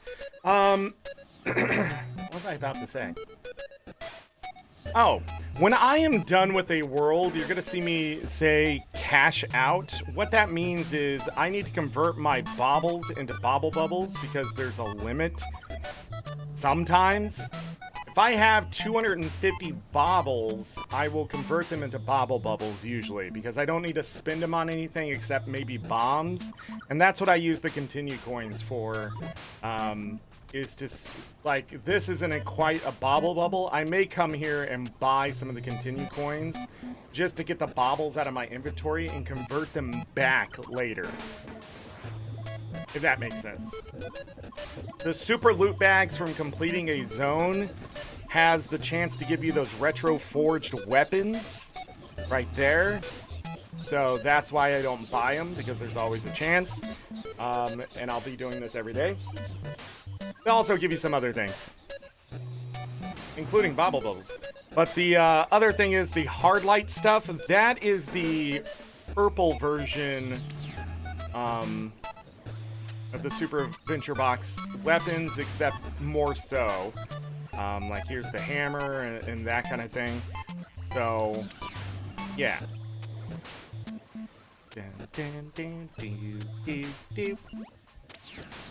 Pretty cool. And yes, it does have the swirly effect. Let me grab the sword really quick so you can see it. Yeah. So, the hard light weapons. If you notice, I don't have many of those skins unlocked because I do not unlock the skins immediately every year. I wait until the next year because they get cheaper. That's what I do. The other weapons I didn't talk about. Did we talk to the weaponsmith? You can get crimson weapons as well. You can unlock crimson weapons through coins and things like that. I forget exactly how it happens. Glitched weapon boxes will actually drop from the zone, so I don't suggest getting your glitched weapons at 10 gold and 257 bauble bubbles. That's insane. I don't know why that exists. That's a gotcha buy. That needs to be changed because it is that predatory. You will get these glitched weapons pretty easily in fact, if I look on the trading post, glitch weapons are going for less than 10 gold. So, yeah, you don't want to do that. The more expensive ones are the higher level zones because they're harder to get the glitches for in World 2. Each world and zone has a drop rate of some sort. So like the focus is in World 1, Zone 1, I'm pretty sure, so it's gonna be cheaper. But the Great Sword is in World 2, Zone 3, I think, and that's why it's still at 12.5 gold. You still want to buy it directly off the trading post. Do not waste 257 bauble bubbles. I don't know what that is. A glitch? Who knows what they're going for. And the new ones were called Golem what? What were those new ones called? Can you buy those? Golem Basher? Sorry. Maybe not. Hold on. Golem Buster. I'm sorry. Golem Buster. Huh. Can't buy them. Outbound on Acquire? Insane. But the hard light ones, those purple ones, fuchsia ones, those can be bought. So, yeah, as people find them, they'll sell them. They're pretty expensive still, but one day, you never know. Never know. That's why I've waited. They got pretty cheap last year. Once you are done getting all your Crimson Assassin tokens, you can turn those into bauble bubbles. When I'm done with all the Crimson skins. Oh, these are the Crimson Vanquisher skins you can get. So these are the upgraded skins from the Crimson ones. So just to show you that, these skins are dark with the red. And then they have the glow and the effect, like so. And then the crimson ones are the brighter ones.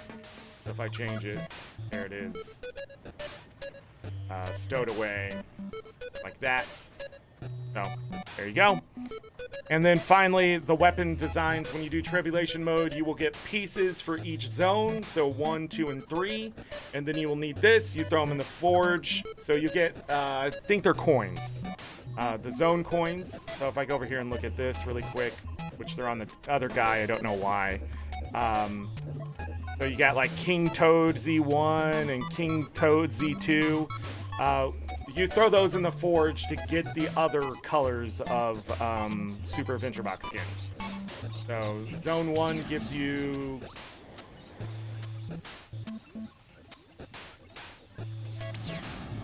green? What color Super Adventure Box weapons are there? Blue, green? I forget. You know, you'll figure it out. World 2's yellow, I'm pretty sure, so...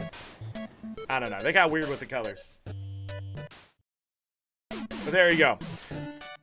We have to do exploration in mode of World 2, which actually, I think, takes longer for Zone 2.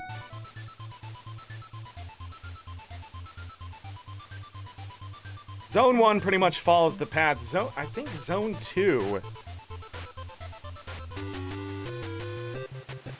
is longer than doing it normal. Something like that. Or it's about the same time. I can't remember. It's been a year. Alright, I played other games. I know. We get these nice clouds here. Do-do-do-do-do.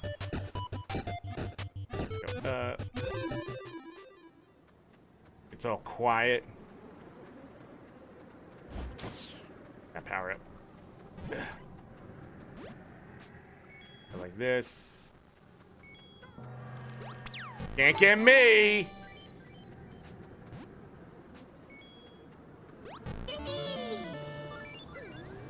A second. Is that the right assassin that appeared the first time? I think that was correct. I think it's just different here. And we jump. Whoa. I'm going to show you a little bit of a cheat here that I'm going to take advantage of so I don't have to sit here and fight ninjas for the rest of my life, or assassins, excuse me. So I have the whip. If you have the boomerang, you can change it at the end of the zone. There's an exchange that you can use. But pretty much, I don't know if that's in the hub either. I keep the whip because then I can stun lock an assassin. And I just hold down the button. And I don't have to constantly fight the assassins. Yes, they can drop 5 bobble bubbles or whatever, 1-5 or something like that. They can drop food if you need it. But since I don't need food, the bobbles aren't going to make a big difference to how many bobble bubbles I'm going to get. I'm just going to stun lock them. And it's a legit strategy. I mean, you can do this in old school games to stun lock enemies into place. Usually it's a boss where you just, you know, do it and then beat them and stuff happens.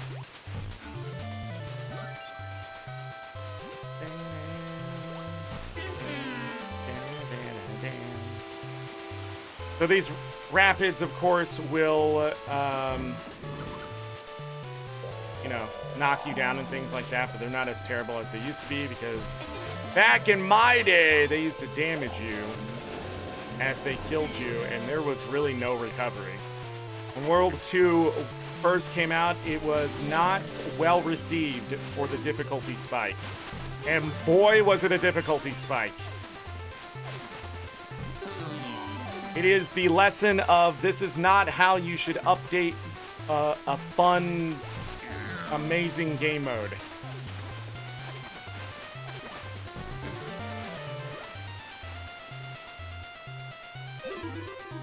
There was a lot of things that came out of World 2.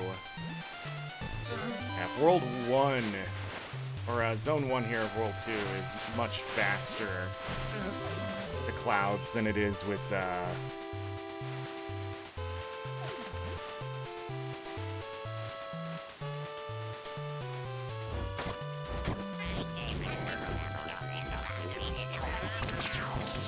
place is extremely dangerous.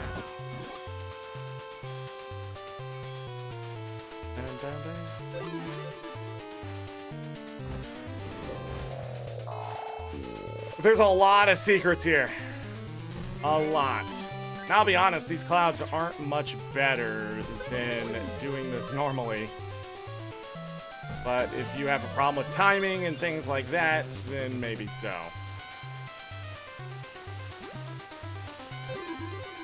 Whee! And here comes the first boss. They give you a nice little cloud to stand on, but we're not going to take advantage of that. Just going to spin into the cage.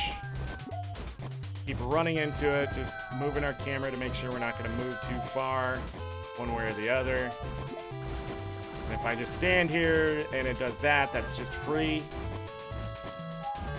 Again, don't have to make it overly complicated. Super Adventure Box not supposed to be overly complicated. World 2 can be. World 3 looks more in the middle of World 1 and World 2 so far. Nothing seems too extreme. That is World 2 Zone 1. Make sure also, some of these timers up at the top, if you AFK too long in the zone, it will kick you out. Be careful of that. At least back in the day, it used to be really aggressive. If it's not aggressive anymore, good. But back in the day, like, he was on a 30-second timer, and I think one of them's 45 seconds or something, and it used to kick you out before you finish it. Boom.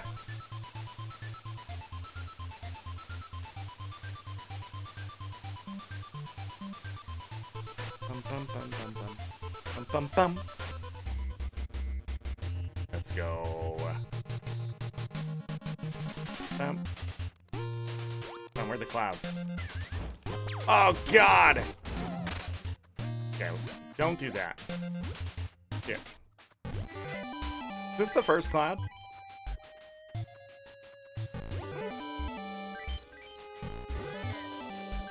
Do-do-do-do-do. World 2 Zone 2 is a trip. I'm pretty sure this is the one where it can take longer. Because the clouds, they don't launch you. You still have to do this stuff. We're gonna go around. We're not gonna go into there like it says. We're gonna grab the extra life. You can grab that once a day, I believe. Oh,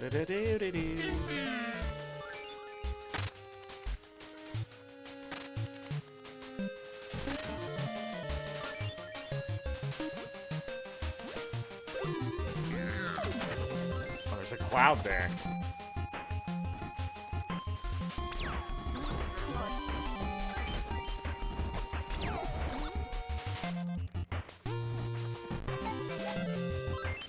That piranha almost hit me. Last year they fixed being knocked down there, but some people still got caught by it. I don't remember if I ever did.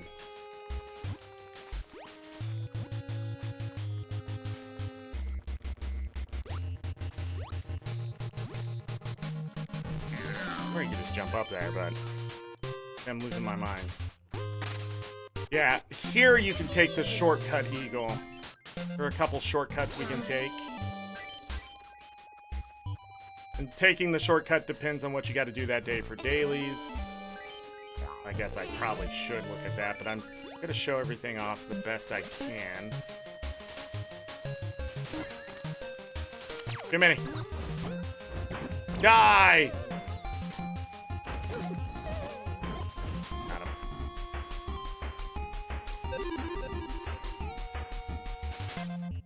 Do I have to do this part? Like I do.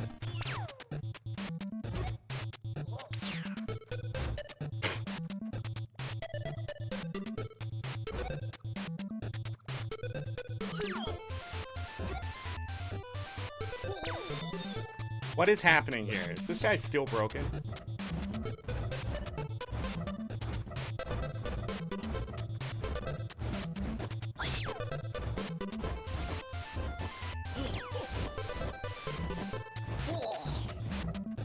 Learn the art of kiting.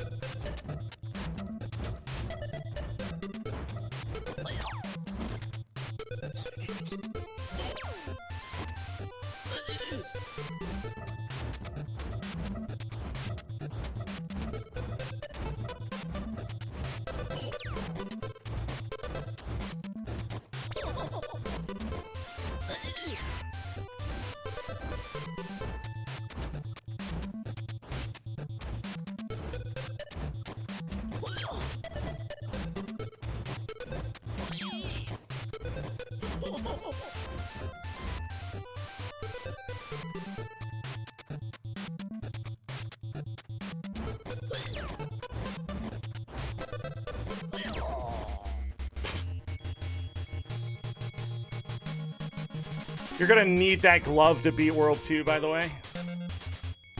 And to move these stones in general.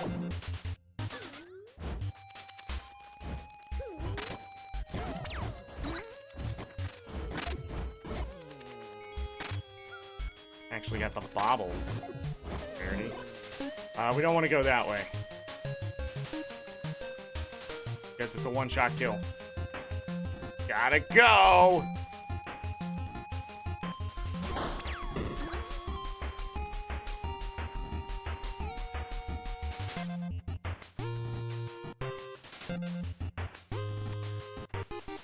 I was dodging the assassin. Alright, I think it's time to explain something. World 2 sucks. It's just bad. It's long. It's difficult for no reason. It is probably just... A lot of people love World 2 because, yes, it's more challenging and that kind of thing. But these assassins and everything, they're everywhere. But yeah, World 2, Zone 2, definitely much longer than...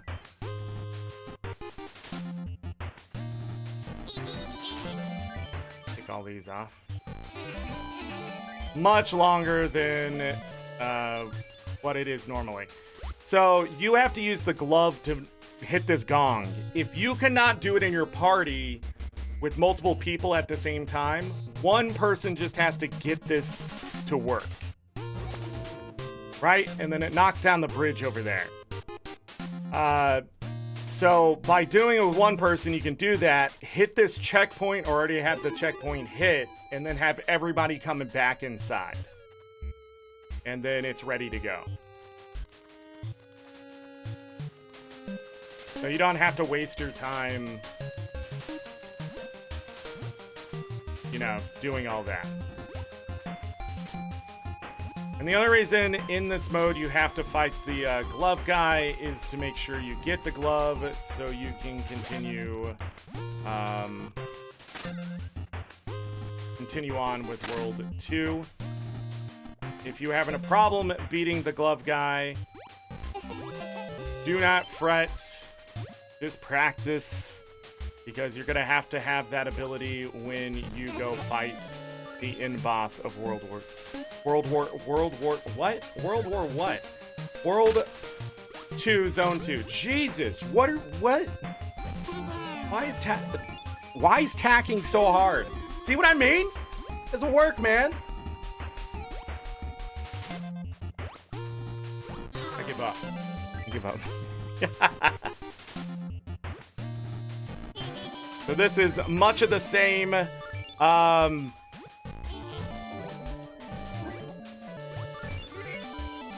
Each one of these will bring you to the gong. You can hit the checkpoint whenever you want. Doesn't mean you're safe. Ice is slippery. Can't really show the ice stuff now, but later I'll show it. I don't remember if that one warps you.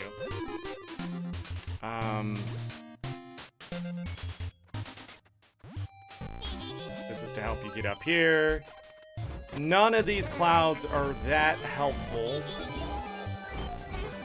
But the key to ice is to stop freaking moving or you're gonna go flying. Physics are terrible. I don't remember where this guy shoots. Doesn't matter, he's doing the spin to win. Not very good at the spin to win.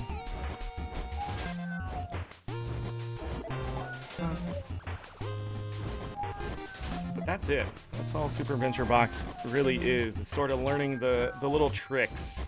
When you first do Super Adventure Box, it can take you a while to just get used to it, because it's still different from normally playing Guild Wars 2 and that kind of thing. So yeah.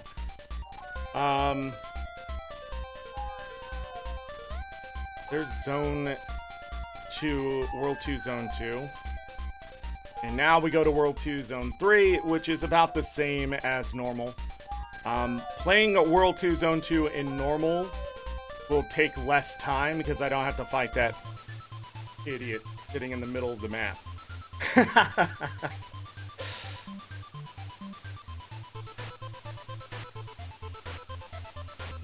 Alright, here we go. There's two paths to take here. There is the unhappy path and then the happy path. We're going to be following the happy path, of course. I don't know if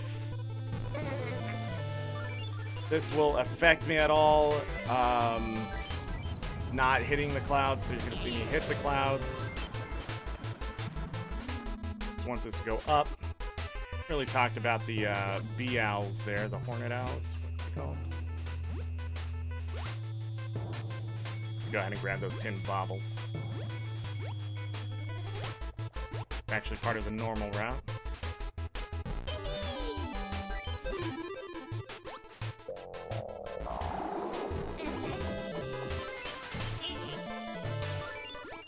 Those polar bears are much more aggressive than the bears you run into in the Zone 1 of World 2.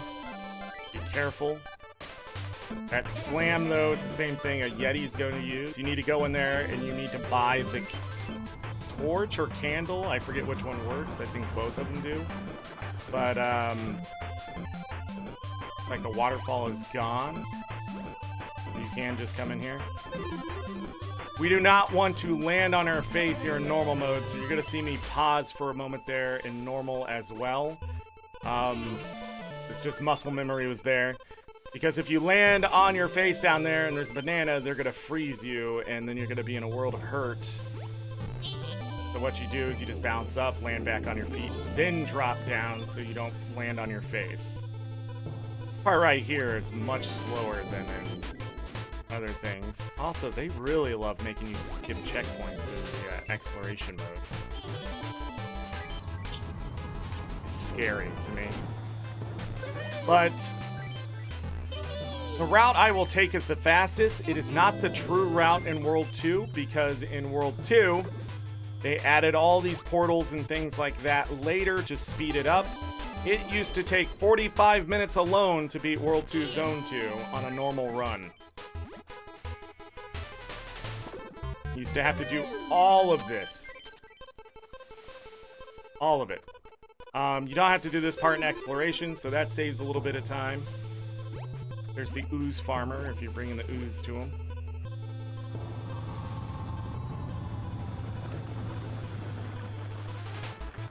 Hold on.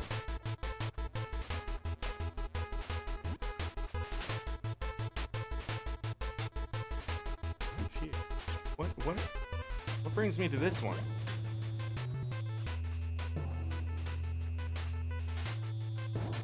Where you'll need the glove as well, so that pushing stones and that kind of thing.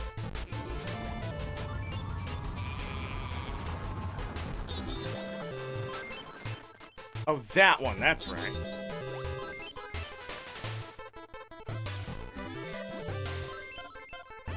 That one? Oh, that one brings you up here. I don't remember. It'll come back to me.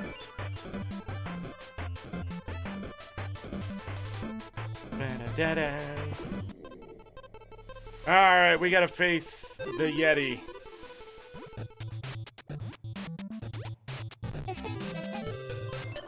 Yeti's gonna have these big snowballs, that kind of thing. You're gonna see 3 groups of them go down. Maybe 4. Usually they're already fallen. And then the Yeti's gonna be angry, so be careful not to be hit by that. But pretty much we're just gonna get up here, get in the Yeti's face, and throw snowballs, and beat the crap out of him. This is a terrible job on my part.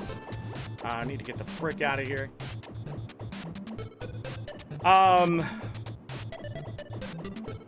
yeah, it's sort of the setup. That is so fucking stupid. Can you tell I'm frustrated a little bit with World 2? Imagine having to, like, you spent freaking an hour getting to that and then having to fight that thing.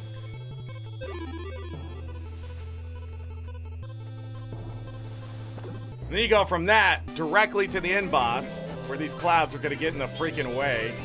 These do not help you at all in this fight. Last year, this guy was broken. We're going to do that and just beat the crap out of him. It's not going to go too far. If you get really close and you time it well, you can knock him back, beat the crap out of him. Okay, would you take a shorter route, please?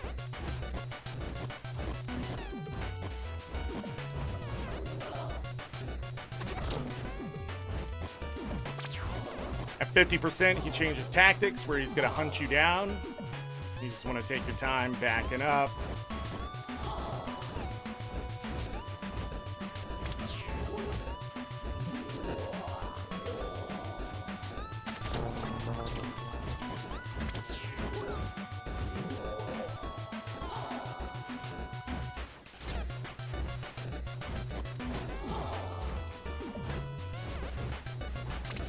One more try.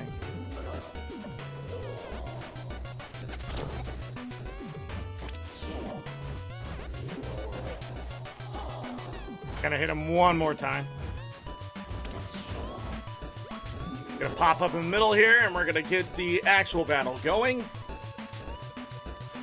So pretty much if you've played Ocarina of Time or Zelda at all, you know about hitting the projectile back. That's all we're doing there with the glove. There's a big window to actually do it, so just try your best.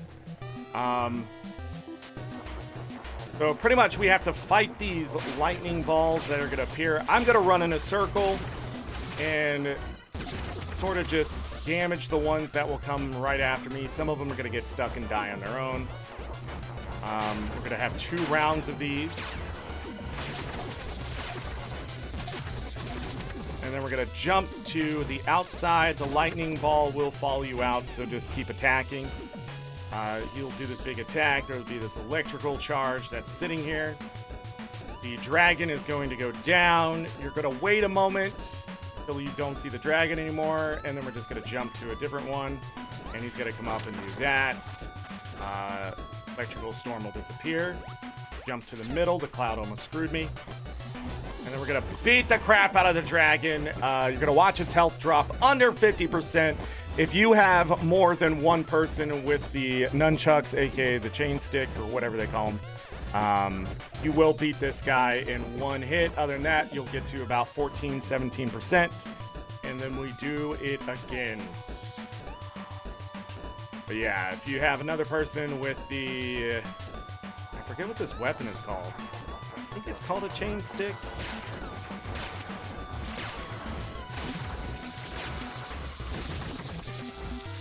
But yeah, pointy stick, I think you still get them under 50% pretty easily. But if you notice, this lightning ball is, the pathing is not the best.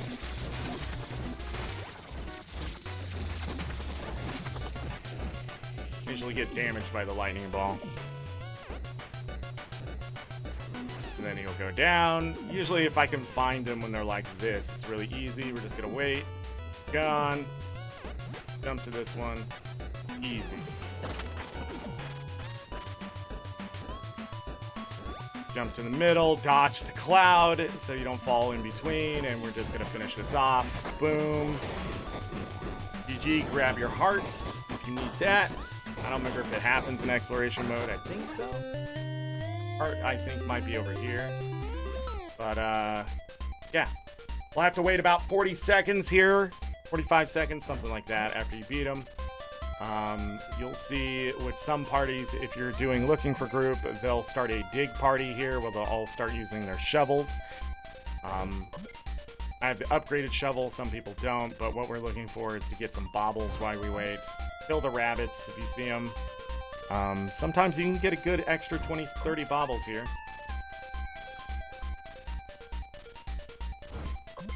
depending on luck.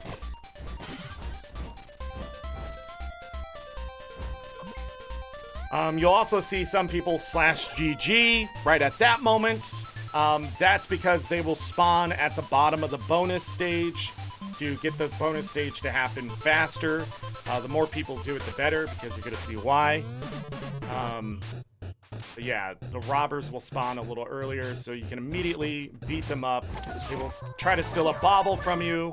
And in exploration mode, they only have one, so they're really not worth fighting, but pretty much...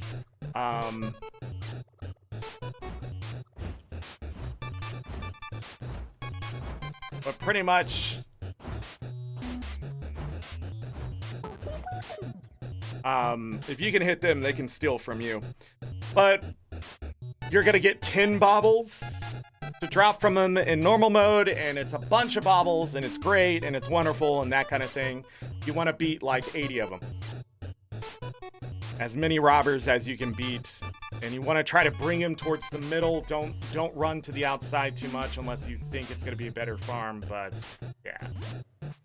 And that will be the end of World 2 Exploration Mode. Now you may be asking, Zorric, that was fast, first of all. Second of all, that's it? No. No, that's not it. This is just for the annual. I never run Exploration Mode. Ever. Alright, I only run normal and sometimes tribulation, depending on the day. Okay? The other thing, again, is I would cash out. I'm gonna buy Bubble. Boom. Gonna go ahead and buy those continue coins again. Just 5 of them.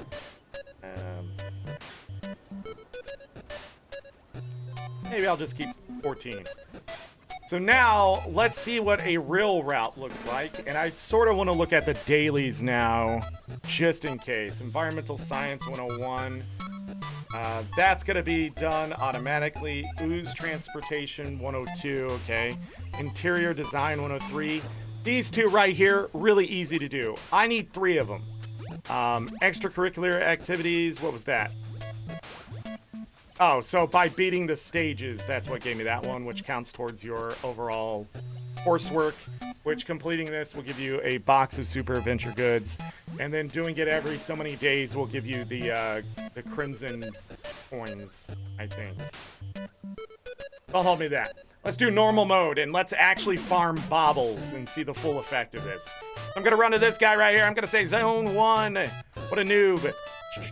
I will take a moment to do a couple extracurricular things here for the daily. But some days, it's literally, I'm just going to do this route without the extracurricular stuff. We're also going to grab the glitch chest as I go through. I think I remember where they all are. I'm pretty sure I have the route down just because by this time last year, I was already medicated. So there's a key right here. We're going to pick that key up. We're not going to open that chest back there unless it was a daily. The reason I'm going to grab this key is it's going to prevent me from having to do extra work coming up. So pretty much we're going to grab that key. We're going to do World 1, Zone 1 normally for the moment.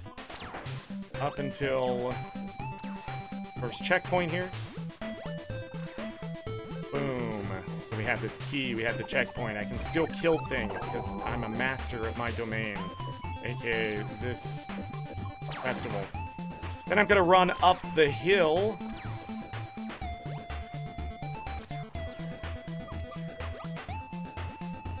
Then we're gonna use that key. Grab 20 baubles. Jump on the tree. Gonna jump down here. Gonna jump over here. We're gonna dig. We're gonna get another 20 baubles.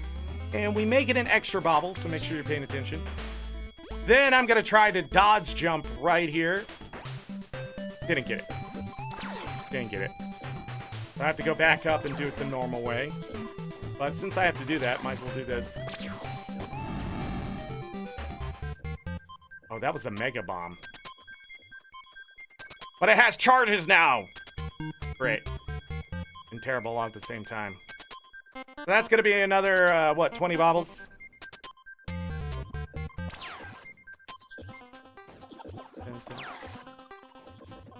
That is a long cooldown on a Mega Bomb. I'm okay with that. We're gonna jump, jump, and we're gonna aim for that same bush I was trying to get to earlier. Much easier from the top. And if you don't want to do this, you don't have to. But, yeah. The 20 baubles right there. If you're looking for excavator or something like that, I can't remember what the daily is. That's how you get that done. I'm gonna do it because I want the baubles. Gonna run this way.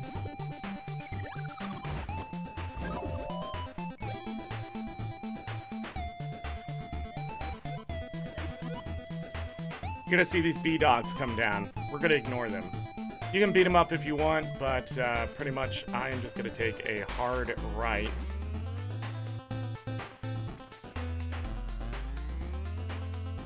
Into the maze.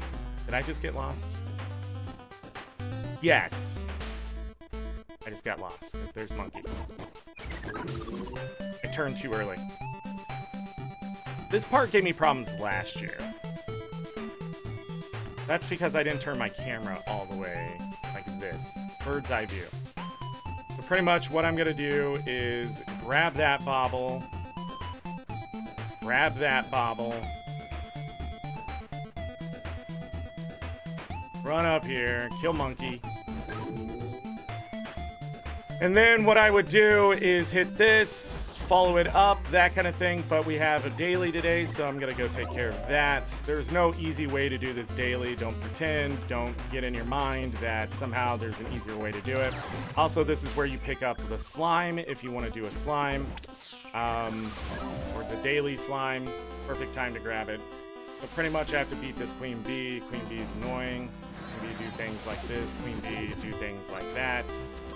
But don't worry, they give me a power-up. Make me look cool. Ow!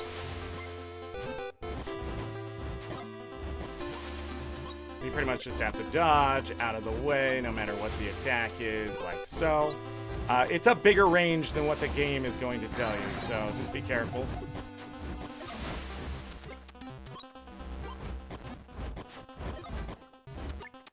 Don't like that.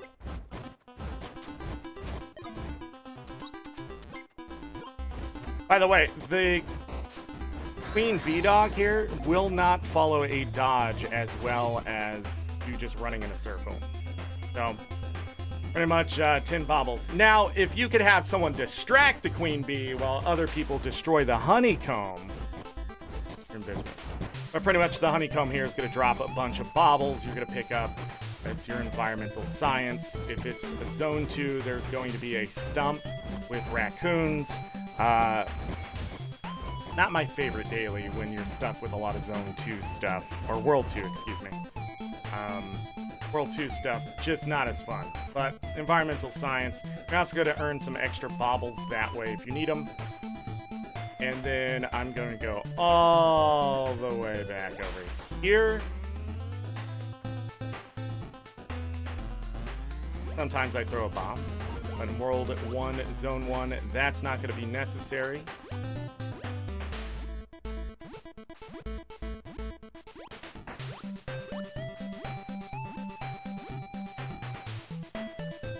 Plenty of time on this one. If you throw a bomb, it just gives you extra time not to do that. We're going to hit this glitch. It says this about box 700. That is the glitch box. That's going to be extra. Boom. We are continuing on our way, and we're going to do all this extra stuff right here. Don't worry about these. I'm going to grab these power-ups. Now, some days there are power-ups and things like that, but that power-up specifically right there is to prevent me from getting slammed by one of those monkeys. They need to fix that. I should be able to grab swiftness whenever I want. So we're going to grab that power-up. We're going to grab this swiftness, and there's one more power-up right here. Turns me invisible. Not necessary, just did it for fun. The ooze farmer, by the way, was back this way, so you would jump to the left side there instead of the way I went. I followed the baubles, you don't have to do that. And then turn in the ooze that way. Doing the ooze gives you 50 extra baubles every day. And then finally, we get back to the boss. There's this power-up right here. You can knock that mushroom down right there. But yeah, by hurrying up with the power-up as well, we get to do a little extra damage to get started. This guy, I'm gonna wake him up since he's not even gonna be able to laugh now because it's not funny. Better than he is. And since it's World 1, Zone 1, we just run in a circle because he's never gonna do his big major circle attack. And life is good. If you're playing with multiple people, you just gotta pay attention. If you're all in one spot, you'll be fine, but if you have multiple people, he's gonna attack one of them at random. But yeah, grab the baubles inside, grab your glitch chest and your glorious chest. You'll get at least 2 bauble bubbles and a couple continue coins usually. The glitch chest can give you a glitched weapon. If you do tribulation mode, there's a higher chance to get either the exotic weapons, super weapons, or the regular super weapons. But pretty much, that's World 1, Zone 1. Lots of baubles, lots of chances at loot there. We had to stop for the daily, so it could have been a little bit faster. But now I don't have to stop for the daily, so we can just go ahead and just grab all the loot in this one. I got 46 bonus baubles. We're already up to almost a normal bauble bubble. Is there a chest right here? Yes. Gonna grab that chest really quick. Gonna leave that bunny behind, I'm not too worried. You can grab the baubles from inside here if you'd like, but I'm not too worried about it. And this time, I'm actually just gonna take the direct route to get through there. There is some backup power-ups in this area if you missed them in Zone 1. I'm gonna grab those, it's up to you. We're just gonna grab some baubles here that are free. Sometimes these monkeys get really aggressive and chase after you. We're going to grab 5 baubles right there. Grab that extra bauble, why not? Also gonna be a noob and grab these baubles because why not?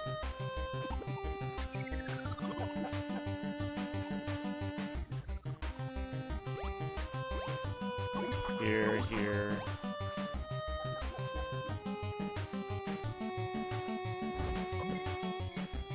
Another 10 baubles right there. Hit the checkpoint, fall down, grab the bauble. We're gonna ignore the lily pads, ignore the turtle. Go under here, dig, another 20 baubles. Unlucky with the rabbit here. And some people take the shortcut over there. The shortcut worm is this weird little jump over here. You run down and there's the worm. I'm not gonna do that. And in fact, I will only take the shortcut worm after I do this next part and run backwards to get it. Because I gotta get the glitch, and it is just better overall baubles-wise if I do not. Come on. Oh, he'd have to already be moving. I messed that up. I didn't need to do what I just did. If that monkey's moving, you run to the side there and avoid damage. I don't know why it is. I just remembered it, but it wasn't necessary. Grab swiftness here. We're gonna follow this around. Now, if I have a key, there's a chest I can open up over here. Sometimes killing a monkey here will drop that key. If I kill a couple monkeys and don't get it, I usually just move on. And is this the one?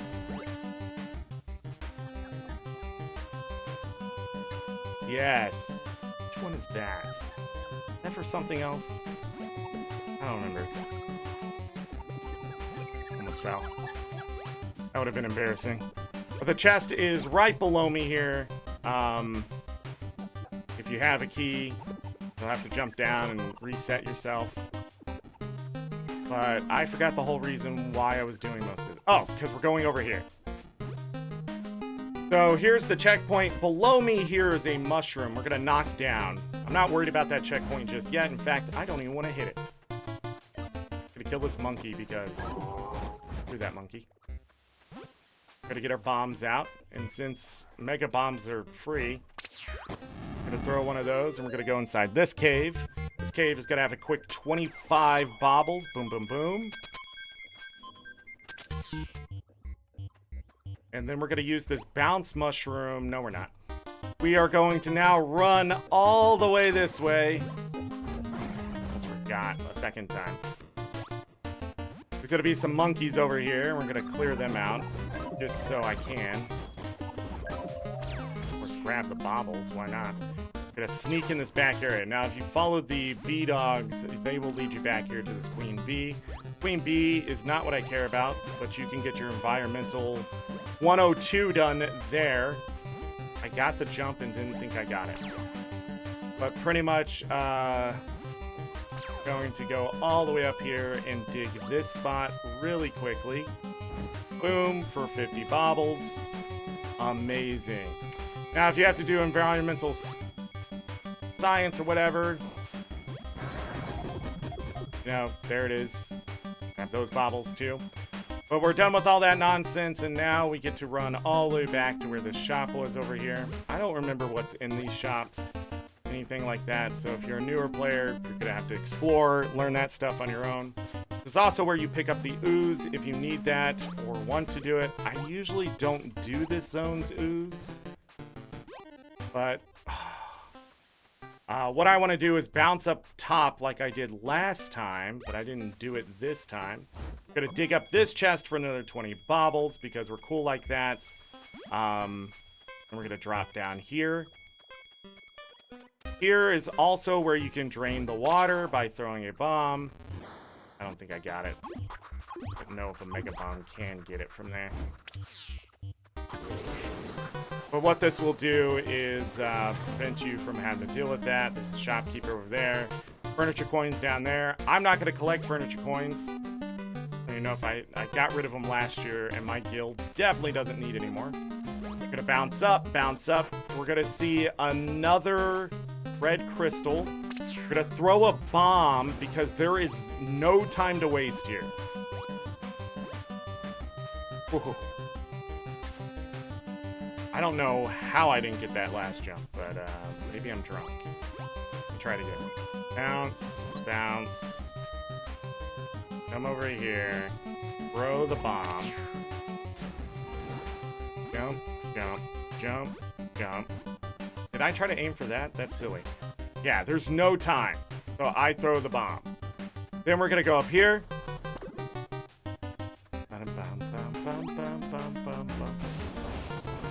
Gonna kill that glitch. We're gonna fall down. This is when I go back to the shortcut if it's a daily. But since it's not, we are going to do a couple more things. It's actually more lucrative not to do the shortcut in World 1 because this stuff is pretty easy to grab. Gonna go this way. Jump down this way.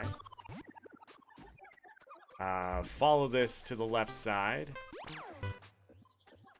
Fall down here. Here's where the ooze farmer is, but the ooze farmer is also indicating there's something else here, and the ooze farmer is correct. It's 10 more baubles. Then what we want to do is bounce up. Hopefully it doesn't glitch. Bounce up to the top here. So from the checkpoint, you're just going up to that mushroom. I don't think there's any other way up to that mushroom besides getting the checkpoint to bounce you. So good luck with that. You could go back to the shortcut worm now if you really want. But anyways, I'm going to work my way over here onto this log where this snake is being mean. Throw a bomb by jumping like that. Gotta drop that. I also damaged the cage, so I gotta be ready here. When I pop up, he's gonna immediately attack me more than likely. So now we're doing this. The other way is to work your way all the way across by Betty Bobble over there and use that bounce mushroom. But by using the bomb, we sort of skip that, and since those don't cost bobble bubbles, the mega ones have ammo charges now. what's the point? What's the point of not? I would still waste a bobble doing it. But yeah, that's World 1 Zone 2 on normal. For a couple bobble bubbles, we're up to 441 bobbles. Depending on the amount of bonus bobbles that I would get here, I might leave and cash out and then go back in directly to Zone 3. Just depends. So...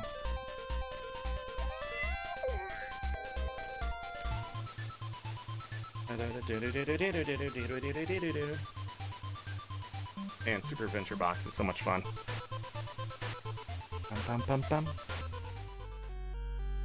So, yeah, when I collect these, I'm going to be 507. I'm going to travel back to the hub here. There's a lot to talk about in World 1 Zone 3 just because of how you want to spend your time. So that took about 20 minutes, 15, 20 minutes. Got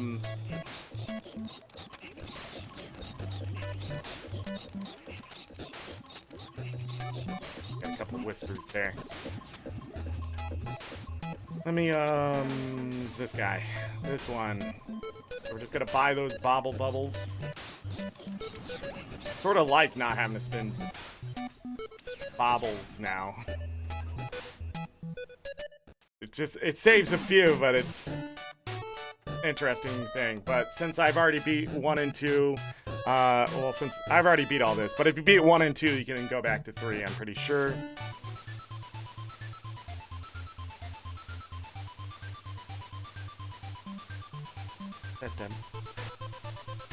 World 1 Zone 3 has a lot of stuff to explore. But pretty much you want fire kills sticky bad plants, and if you don't do that, they will trap you. These things, if you touch the middle at all, they will eat you. Don't let that happen. So every time I start this every year, it's really easy to get on those platforms, no problem, but later on I'm going to get trapped by one. Why? I don't know. But we have another hedge maze inside of here. Let me zoom out. There's this toad to kill. There's a dig spot just after that toad. We're gonna go this way, this way, this way, all the way to Environmental Science 103, right there. The worst one, just to let you know. But why do I come over here?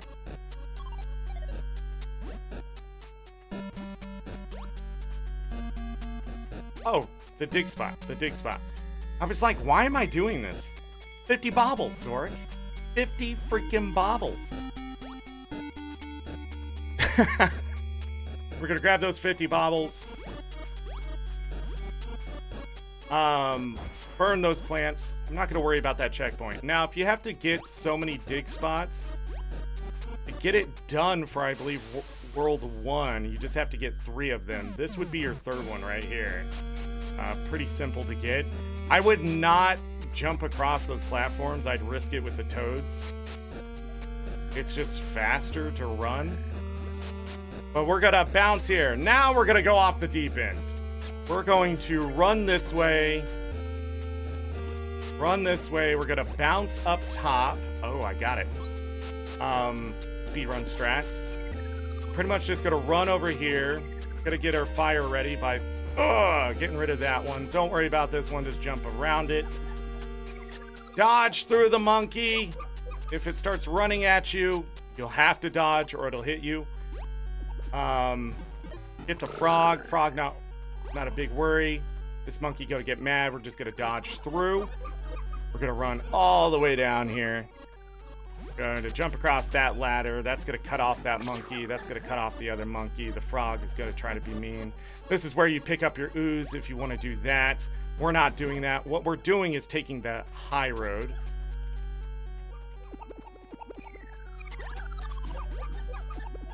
pretty much I just want to make sure to get to this checkpoint right here. Then when I get to this checkpoint, we're going to run across these leaves and have our bombs ready. I forgot to have the bombs ready, so you'd probably want to get them ready right here. Stand too long on a dead branch or leaf, it will knock you down. What I did was throw a bomb and hit that mushroom. It knocks the mushroom down. I can then jump to the bottom here. If I lost any health along the way, I would be able to get it back there. Gonna grab these 12 baubles on the way back up. Use the bouncing mushroom here. Bounce onto this mushroom. You can kill that dude if you want, but the ooze farmer is right there. Other than that, we're gonna come down here. We're gonna play with some monkeys. Just kidding. Goodbye. We're gonna jump up, up, up, and away. Grab these baubles. And then we could go beat the boss from here if we wanted to. But we're not doing that because we're living big, we're living large. So we're gonna jump down here. And we're going to slap that guy in the face because he's dumb. Gonna run this way. I don't know how I got stuck the way I just got stuck. But I need to do what?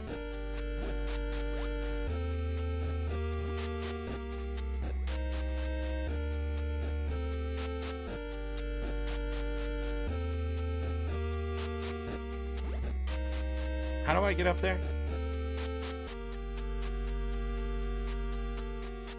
I don't remember how to do this part.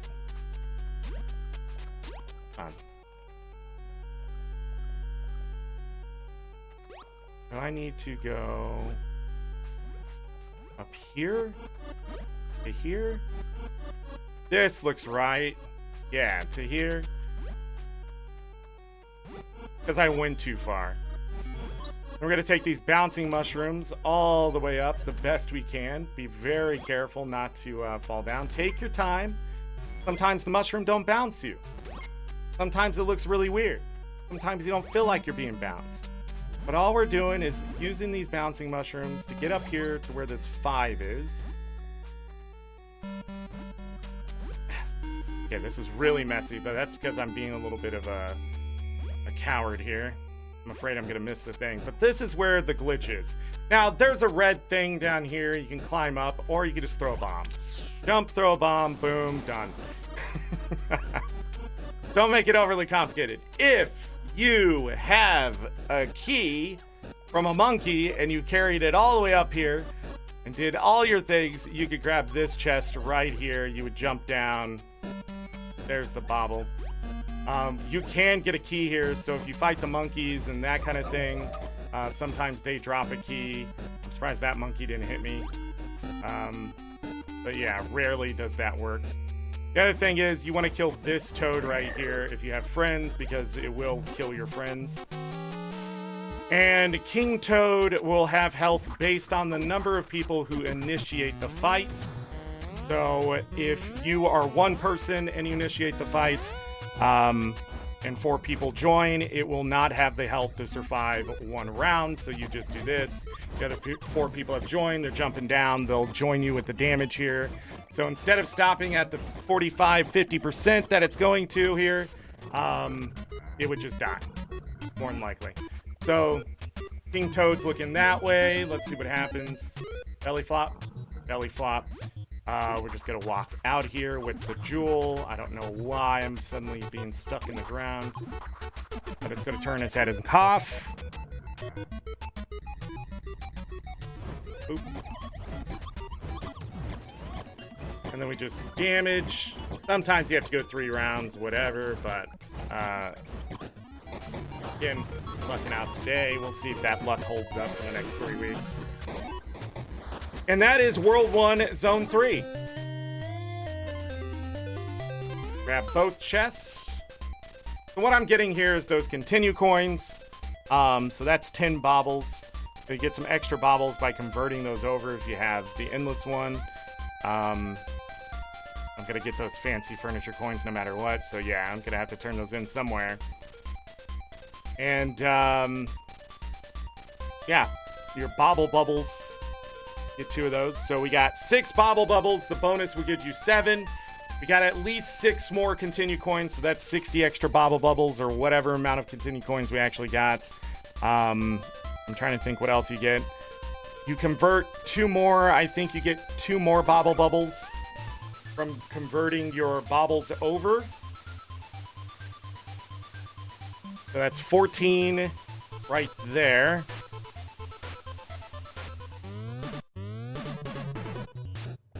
Of course, we're going to get some bobbles by beating this up. Now, you're going to notice a lot more bobbles are going to come from this thing. This time, I need to pick them up because they'll disappear.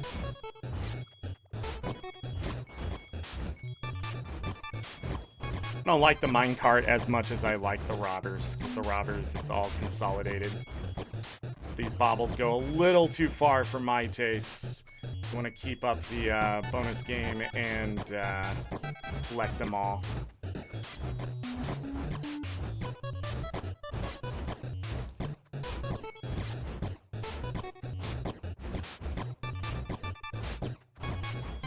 Alright.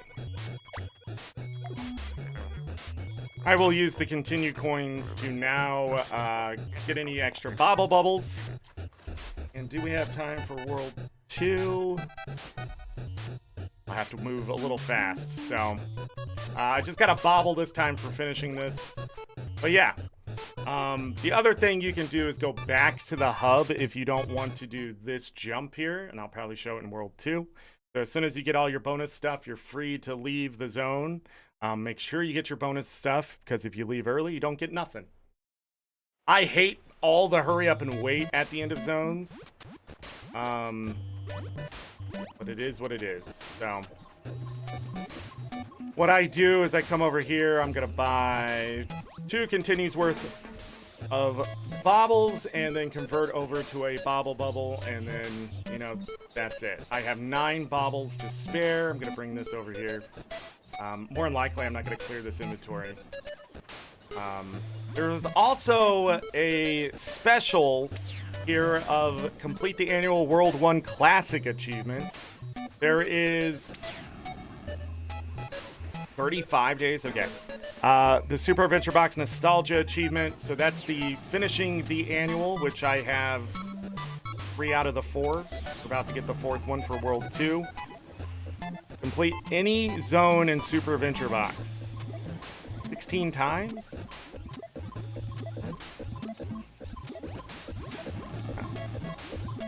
Weekly Super Replay. Like, beat all the zones for an extra chest and 4 boxes of Super Adventure Box goods. Not a bad weekly. Course Load is what it's called to get your Super Adventure Weapon Box, which has an orange Super Adventure Weapon skin in it. I can't remember if I have those done or not. Oh well. Not too worried about it. But anyhow. And then we got World 3 testing, yeah. So, what was I just talking about? Oh, this. What else is in here? Zone Runner achievement. It looks like by doing what I'm doing right now, you're going to get a bunch of extra stuff. I haven't done any strike missions, so I haven't got that one done, so grab that. The Astral Rewards. I bought all the exclusive stuff. If you're curious on how that's looking, I just have this other things. I got 5 revive orbs. That's what I'm working on right now, is to buy those because those are more useful. I'll probably buy the Ascended Armor and the Vision Crystals, but that's pretty much it. Then it all gets converted to gold. I'll keep as much as I can for the next time over. Haven't really talked about the Wizard's Vault today, but, you know, it is what it is. Lots of extra Astral Acclaim here, so... what was that, 100... 200, 300, 600 extra from Super Adventure Box? That's not bad at all. But yeah. Now that I have all that converted, let's do World 2. Zone 1. I forgot to do my daily. Mother frickin' me. So, let's talk about World 1. What is it called? I hate that the dailies can't be just done through the stuff I do. Interior design, 103. Okay. So, I'm sorry, I forgot to do this. I got excited about beating World 1 Zone 3. This one sort of sucks for interior design, but whatever. At least I can skip the other stuff. But pretty much you just have to destroy pots and other things. If it's World 1, if it's 201, you can break the hillbilly stuff as well to count towards the daily. So this shop does nothing for me. Gonna skip it. Gonna speed run the rest of this.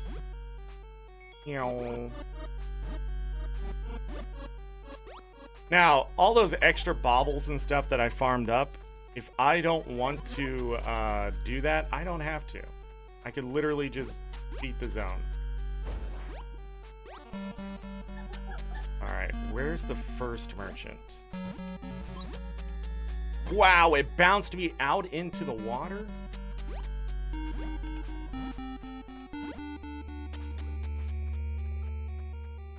I can't remember where the first door is. Better take normal route into the next checkpoint. I think that's probably a better idea.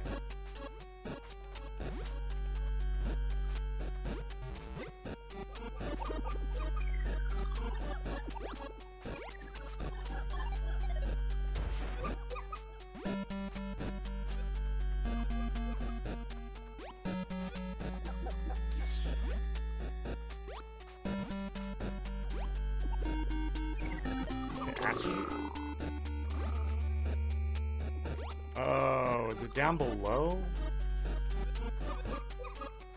103.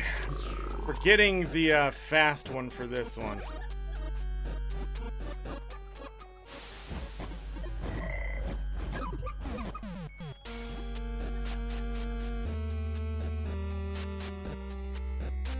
Why can't I remember where the merchant is?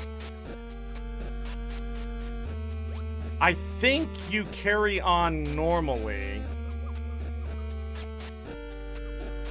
Like I did before. Yeah.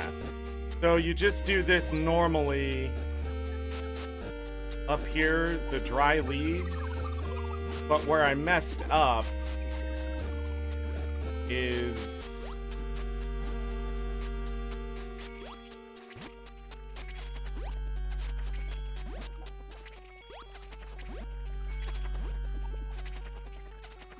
when I got all the way to the bottom, so where the boss is. But it's right here.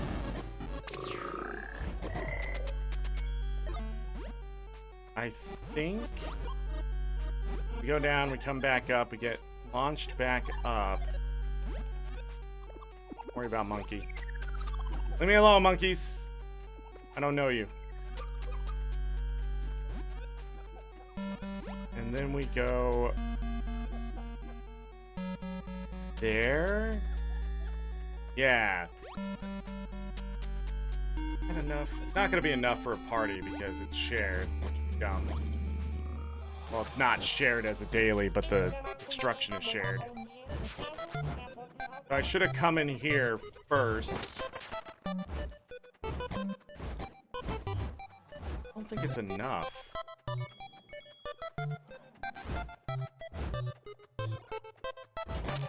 Yeah, I'm still short. Yeah, this is... we just got a terrible daily start. ArenaNet, what the fuck? Jesus Christ, fix these. The shop one should only be 5 fucking things. To this day, I don't know why they're asking for 10. 8 at most. But it's such a terrible goddamn daily.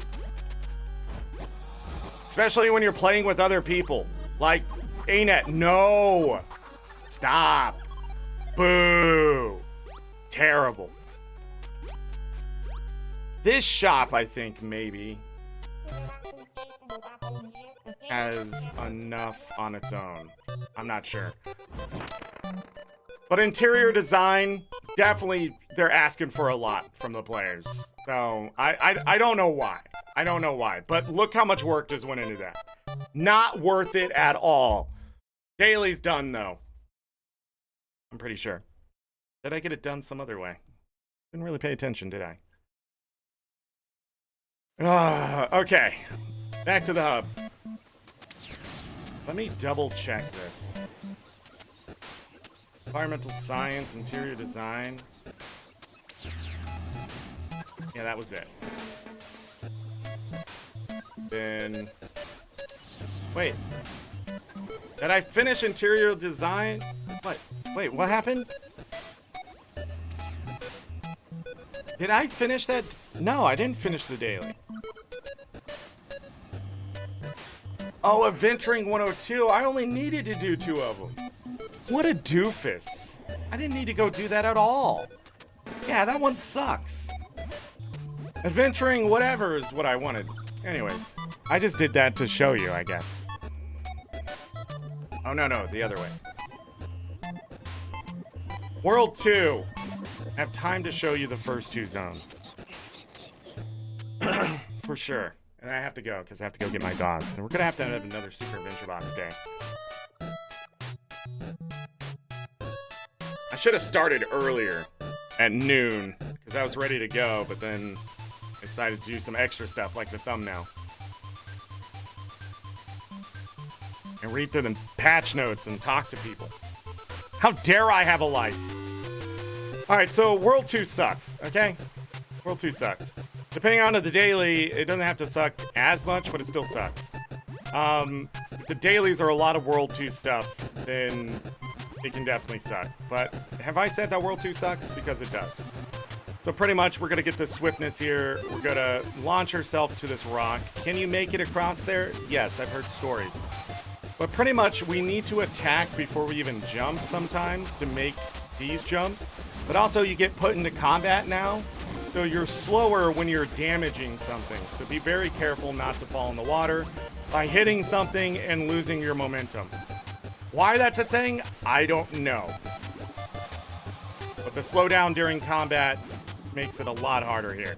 This jump can look easy, but again, sometimes it's really hard. I don't know why, it just is. I'm gonna jump across here, and before we do that other stuff, I'm just gonna fall right there. And we're gonna grab this. Wow, 50 baubles, 51. And I'm just gonna take the damage because I'm gonna get my health back later down the road. So what I'm gonna do here is also grab the swiftness, but I'm gonna get my bombs ready, and we're gonna mega bomb some things. Now we could kill that one, but that's silly. Same thing with those. We're just going to dodge forward here. These we're going to kill. Along with these. I got my health back, and I got 10 baubles out of the thing. You want to always Mega Bomb. It cost 5 baubles last year. Sometimes they end up costing you more, that kind of thing. But it's the fastest way across. We're going to do the same trick here. Now, if you need health and you want to risk it, or whatever, so be it. Just to let you know, these assassins get pushed back when you do stun them, so after a while, they'll move out of range of your whip. Just have to keep turning your camera to make sure that it hits them, or move forward a little bit to make sure that it's going to do that. Eventually, like now, I believe it stopped moving. It will stop, and you can just keep the button held down. This part is so boring right here. I hate it. I might actually lose my voice this week.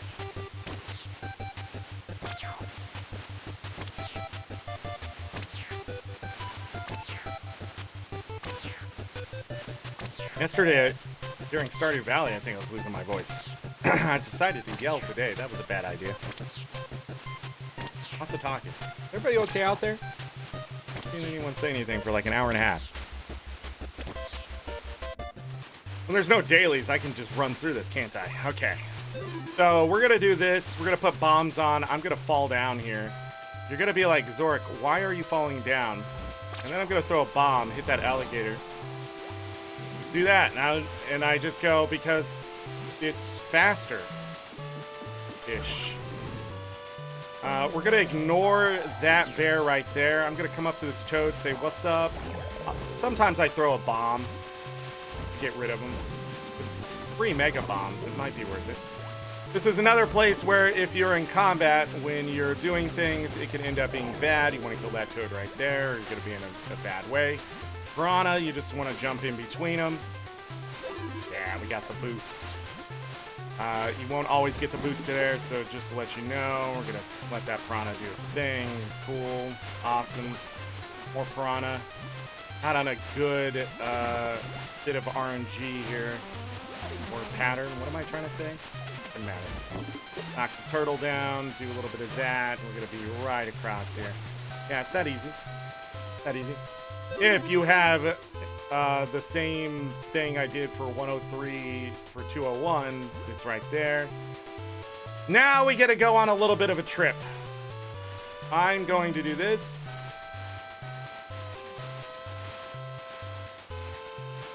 We're pretty much aiming for this ledge right here before the waterfall. We're gonna jump down, and if you go, Zorric, what the frick are you doing? I'm grabbing a free bauble. Why? We're gonna climb up this cliff by jumping back and forth because jumping is fun, and this is Super Adventure Box. We're not platforming. What are we doing? Gonna go up here. There's gonna be this bouncy mushroom. We're gonna be like, yo, what's up? And then we're gonna bounce across, and it's gonna bounces across, it's gonna bounces across, and it used to break and used to fall down and have to fight a bunch of bears. But now it no longer breaks. And you're gonna see that right across there. We're just gonna throw a bomb at it. Boom. It's gonna give this. I'm just gonna hit it again, reset it, because why not have a little bit of extra time? And then you may be going, Zorric, why? Well, when we go underneath the waterfall here, the camera's having issues today. We're going to destroy that glitch, and then we're just going to jump all the way down. And instead of doing Frogger, we're just going to dodge, and just walk our way over here. Hey, since we still have our bombs out, this is going to be really easy. We're going to throw it there. We're going to kill those hillbillies and not be a dork this time. And then we're going to torch this. Boom. That's so cool. We're gonna run across here. The ooze is right there if you need to do the ooze. This one's not too terrible, but being stuck in combat all the time sucks. We're gonna go up top here. We're gonna do this. And then we need these to line up in a very specific way, which is now. I think. Of course, we're gonna dodge the piranhas that are gonna be there. We're just gonna walk off the edge on that one. Here's this one. Last year, I swear these didn't line up, but people are like, no, they were lined up. Then we're just gonna jump across there. Boop. Everything's good. Everything's fine. The ooze farmer is up there along with the boomerang change thing. So if you see this bobble up here, wait, there's not a bobble there. Oh, there was a bobble there. There's a thing up there. There's a machine to change your boomerang out for the whip that I use. And wait, the ooze farmer is over there. I forgot. Whatever. Let me tell you, World 2 sucks. Let's just go. We're gonna beat the boss now. Same strategy as before. We don't have a cloud to rely on, but we don't need no cloud. You can also step off the edge. You're gonna see some people do that, and they're gonna cheat it. But why cheat when you can actually just put the work in and get the same result, except better, because you feel good about yourself instead of always finding the cheap way out of this situation. It's just Guild Wars 2. It's not like this game is an e-sport or something, so I don't know why people always try to find what they think is the laziest way when it's actually going to slow everybody down. We can all just jump up here, run into the cage, and if he goes ha ha ha, and that you just dodge and it evades. I mean, I did that early and still got it. I mean, come on. And we do that, boom boom. Glitched weapon. Got a glitched adventure war horn. How much is that? 3 gold? I'm gonna do that and ruin the price. And we earned a little money today. That's it. There's nothing really to do at the end of this one. So we are done with World 2 Zone 1. Now we go to World 2 Zone 2, which is going to be much faster even with the glitch. I'll show you the glitch. I will not do World 2 Zone 3's glitch because I don't know how to do it. I don't remember it. I didn't do it last year. I stopped doing it the year before. But other people do it, and they're fantastic, and I appreciate him being amazing. I'm gonna dodge into that assassin when he does that. We're pretty much just gonna do the same thing that we were doing before, but without the clouds. Gonna climb up. Just keep moving is the key to all of this. The moment you stop, something is going to come and kill you. Now, there's Gordon race adventures in this one too. I suggest just learning the routes and stuff for those. Oh, I didn't throw a bomb back there. I don't know what I was thinking.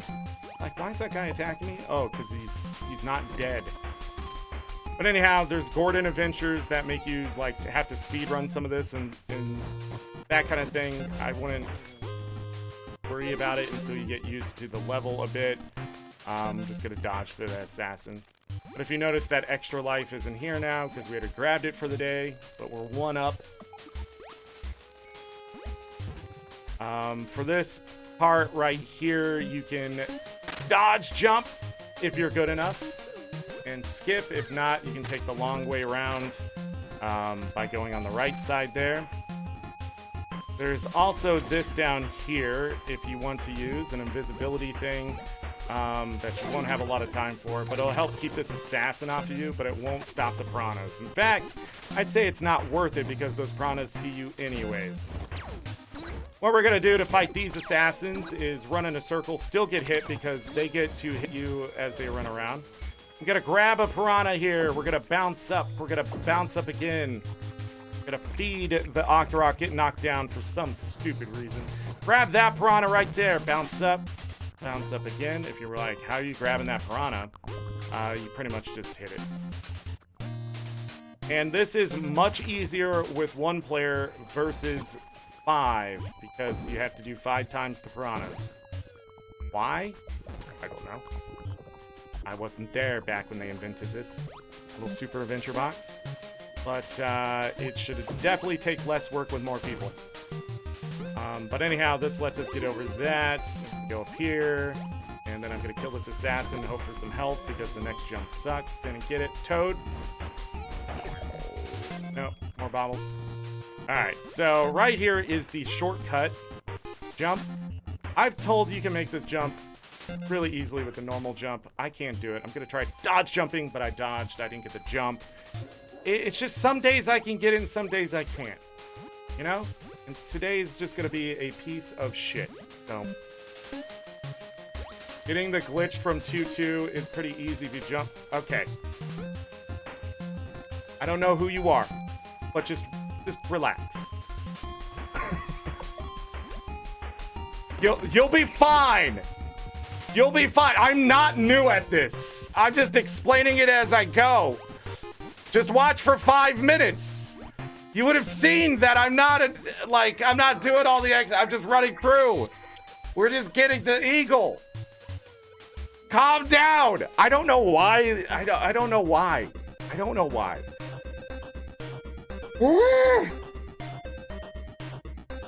Only Guild Wars 2 do I really experience it, though.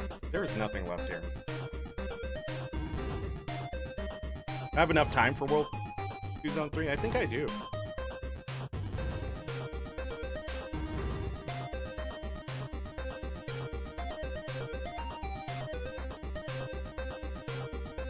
World 2 on daily runs becomes a lot of fun once you get it down. It's pretty quick, painless, probably as fast as World 1 in a way.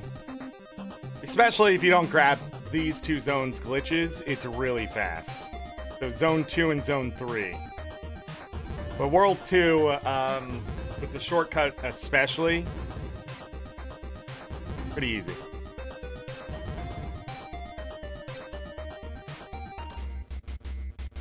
So anyways, you're gonna fall here. You're gonna see that checkpoint and be very tempted. Do not do it. What you're going to do is come over here, jump down to this cloud, jump onto this ice thing. You're gonna hit this, boom. You're gonna get that, and then you're gonna jump all the way down. Don't let it take you. You're gonna take damage here. We're more likely gonna lose a life. We're gonna be knocked all the way to this checkpoint back here. This checkpoint right here, is how you're gonna easily get the chain stick and other things, but it's gonna set you up for just amazing, went to the wrong one. We're just gonna die for it. Which one is it? Hello, ArenaNet! What the fuck? This one. Not that one.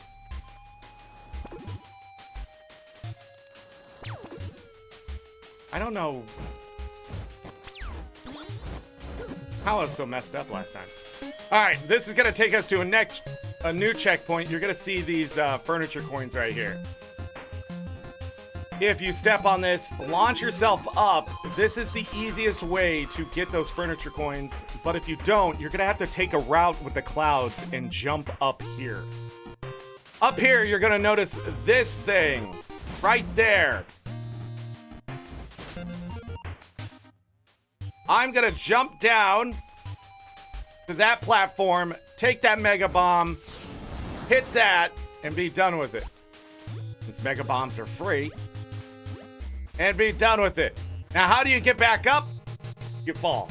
Because they had to keep with the spirit of this being trash, I guess. So, pretty much now what we gotta do is clear a path here by bombing some of this crap. You gotta jump for that one. Come over here. You have the glitch. Now we have to work our way all the way back over.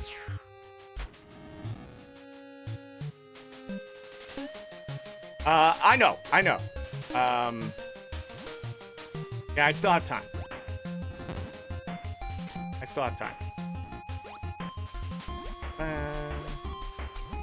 I think we'll be able to get World 2 Zone 3 done, and that will be it for today. I have to come back for World 3 Test Zone, but the Test Zone, I'm pretty much just going to run through the first time, then go back for the achievements later. So maybe we'll have a show for that. All right, ice, let's talk about it. Jump up. Do not move left or right. Sometimes the game is going to move you left or right. Jump up. Boom, checkpoint. So there it is. There's also a dig spot somewhere over there. Don't worry about that after the fact. We're going to go up to this one. Boom, boom. We're going to start running into the cage. We're going to stop our momentum from going left or right. And then we're just going to do this. That's it. That is the zone. No, okay, it's okay. Okay, I feel the stress for the time. People are getting antsy. Now, World 2 Zone 3's glitch. I think you need the flute to do it, but I'm not 100%. So, but I usually invite people into my party for the glitch stuff and things like that. It looks like we got the hammer. How much is that? Oh, not as much. Put it at a gold higher. Maybe we'll make like 7 gold today off of Super Adventure Box. Looks like I'm getting some furniture coins no matter what. But yeah.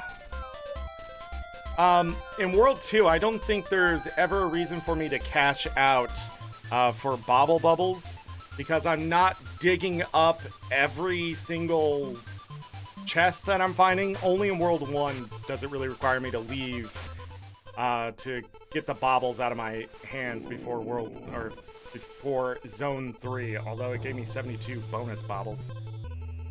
So pretty much what we're gonna do is remember that these walls open and will knock me down. So I'm gonna grab this bottle down here because it's free.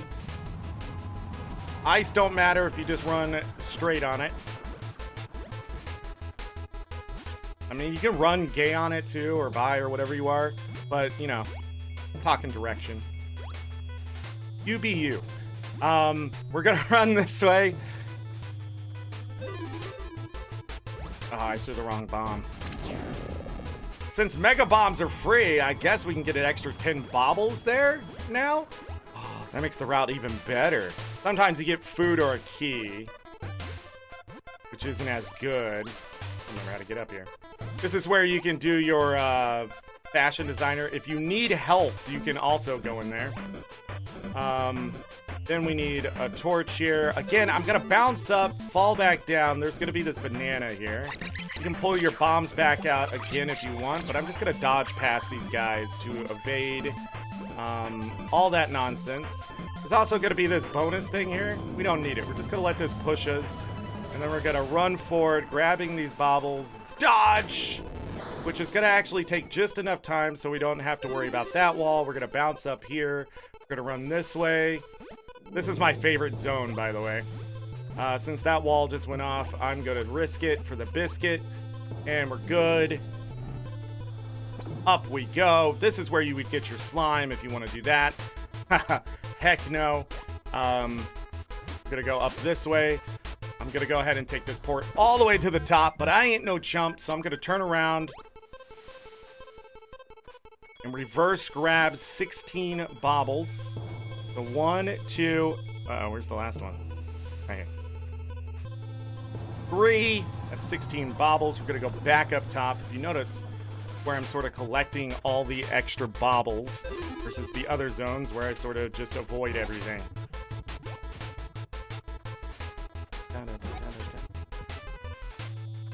We just got to do all this. And the key to this is not to get over anxious. Get over anxious, then you're going to make mistakes. There is a bauble somewhere here. Where is it?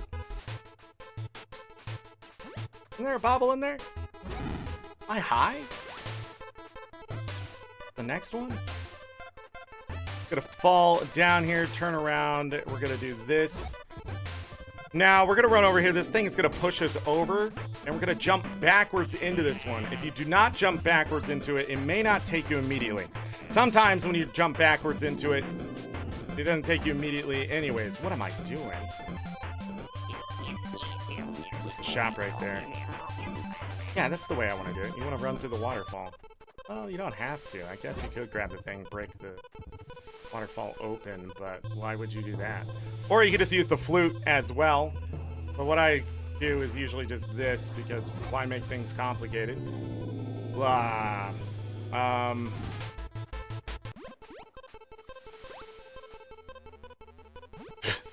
That was so instantaneous.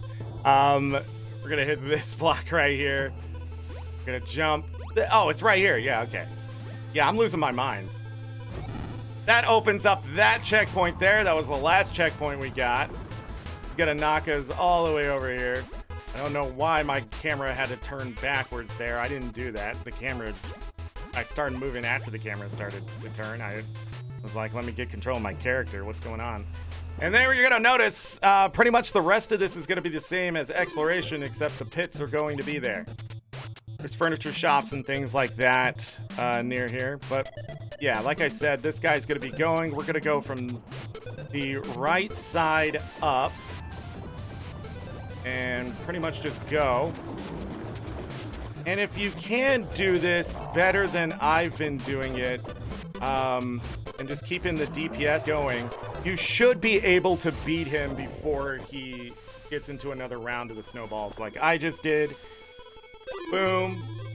You just returned to the game after 6 years? What do I get for doing this map? You mean festival? Just skins? Mostly skins that you can sell for gold, for the most part. Alright, now we got the Storm Wizard without stuff. And a lot of achievement points. There's a crap ton of achievement points. Same thing as last time. We aren't lucking out too much. Oh, that's a good one, but somehow I was missing. Ain't it? Great job. Fine.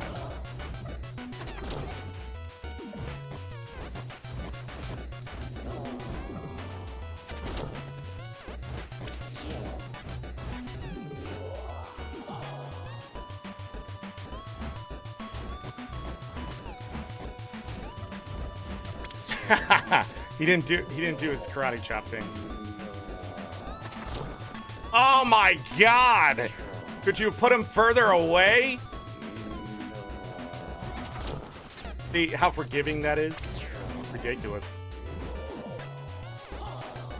Dying a second time would be embarrassing. He actually got the glitch? Come on. That stopped working last year.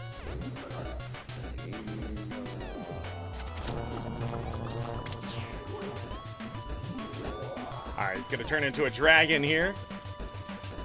But yeah, this festival just is a bunch of skins. Trying to think if there's any furniture coins for your guild hall to make decorations. What else is in here? But pretty much what you're trying to do is get glitch skins, super weapon boxes, and other things to sell on the trading post. That's why I thought the Golem Basher set was going to be sellable, but I guess not. So it's a big supply and demand of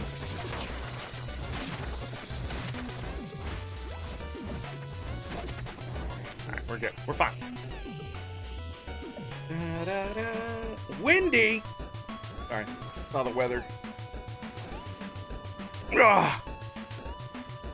The dragon's gone. Wait a moment. We're gonna jump over here. Watch this. What a doofus. What are you eating, dude? Not me.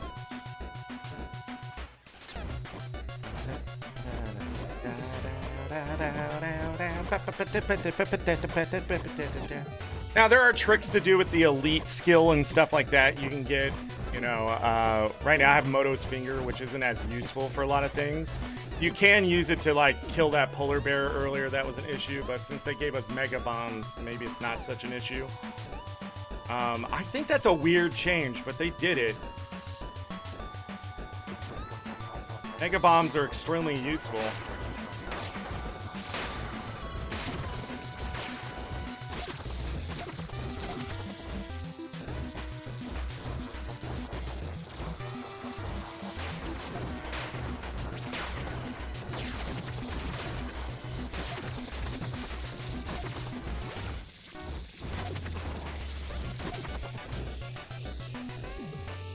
But that is the Storm Wizard.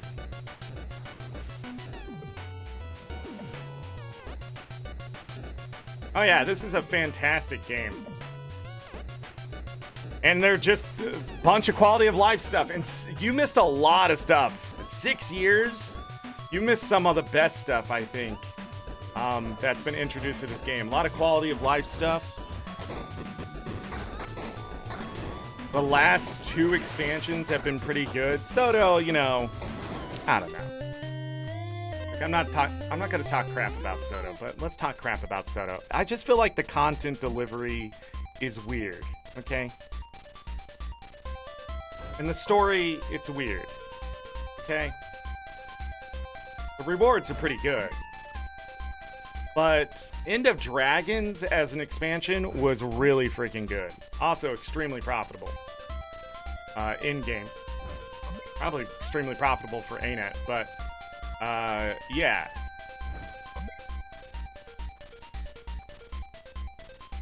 Anyways, let's do this bonus event.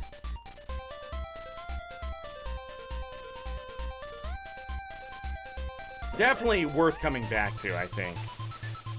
6 years ago? What was 6 years ago? Path of Fire? Oh, yeah. Path of Fire was pretty good, but a lot of people left during HOT and stuff.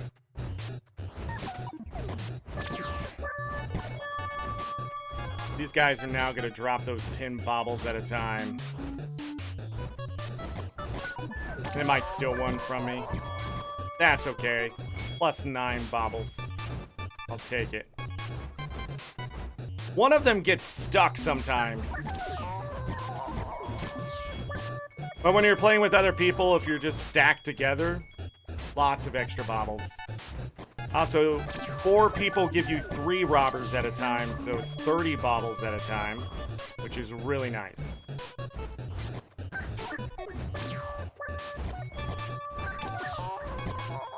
And that's it.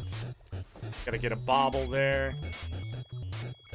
And that means we can go back to the hub. The reason I didn't grab those bonus chests right there at the end, because usually you don't want to, just in case it stops giving you baubles. You want to wait until you're done with the bonus. Go ahead and grab all your extra baubles after the fact. It hasn't been a problem end of last year. That's the weekly, right? That's the one I finished. Right there? No. That was those. Which one was it? Oh, was it just the annual? Oh, it was just the annual. No. 12 out of 16? Where did they learn how to count? Oh,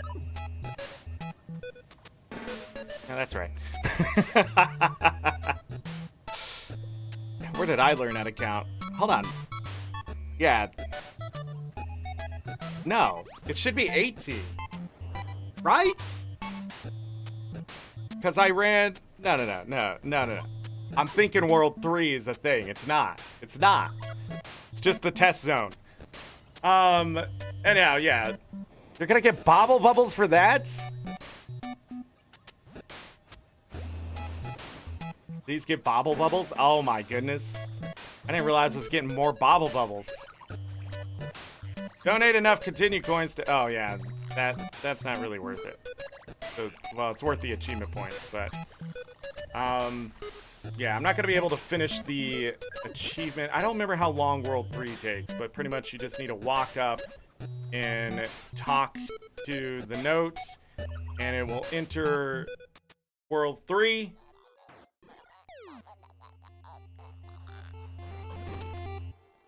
I guess there's new things.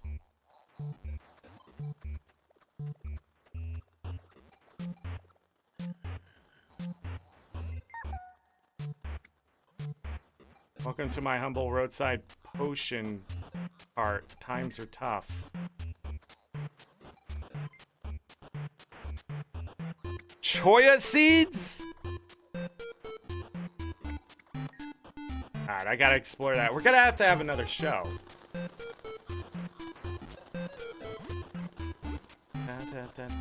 Alright. Anyhow, I didn't show what I do usually after in World 2. I got distracted there.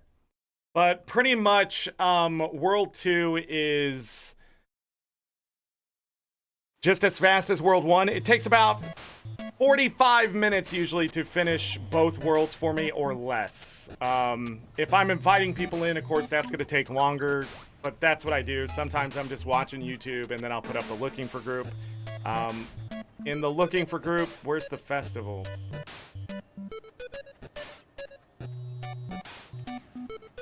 Am I dumb? There it is. There's parties. I wonder if they're just using these. Really? Nobody's making parties? I don't believe that. But there's sometimes I will put it in the looking for group. If it doesn't fill after like a minute or two, I just take whoever's there with me and beat it. That kind of thing. We also got another one of the specials done for another 100 acclaim there. So we got the Zone Runner, which is gonna be done one way or another. I think 16's a weird number there. I don't know what that's about, but I guess like it's just going on with the like 16-bit or 8-bit or whatever they're trying to do there.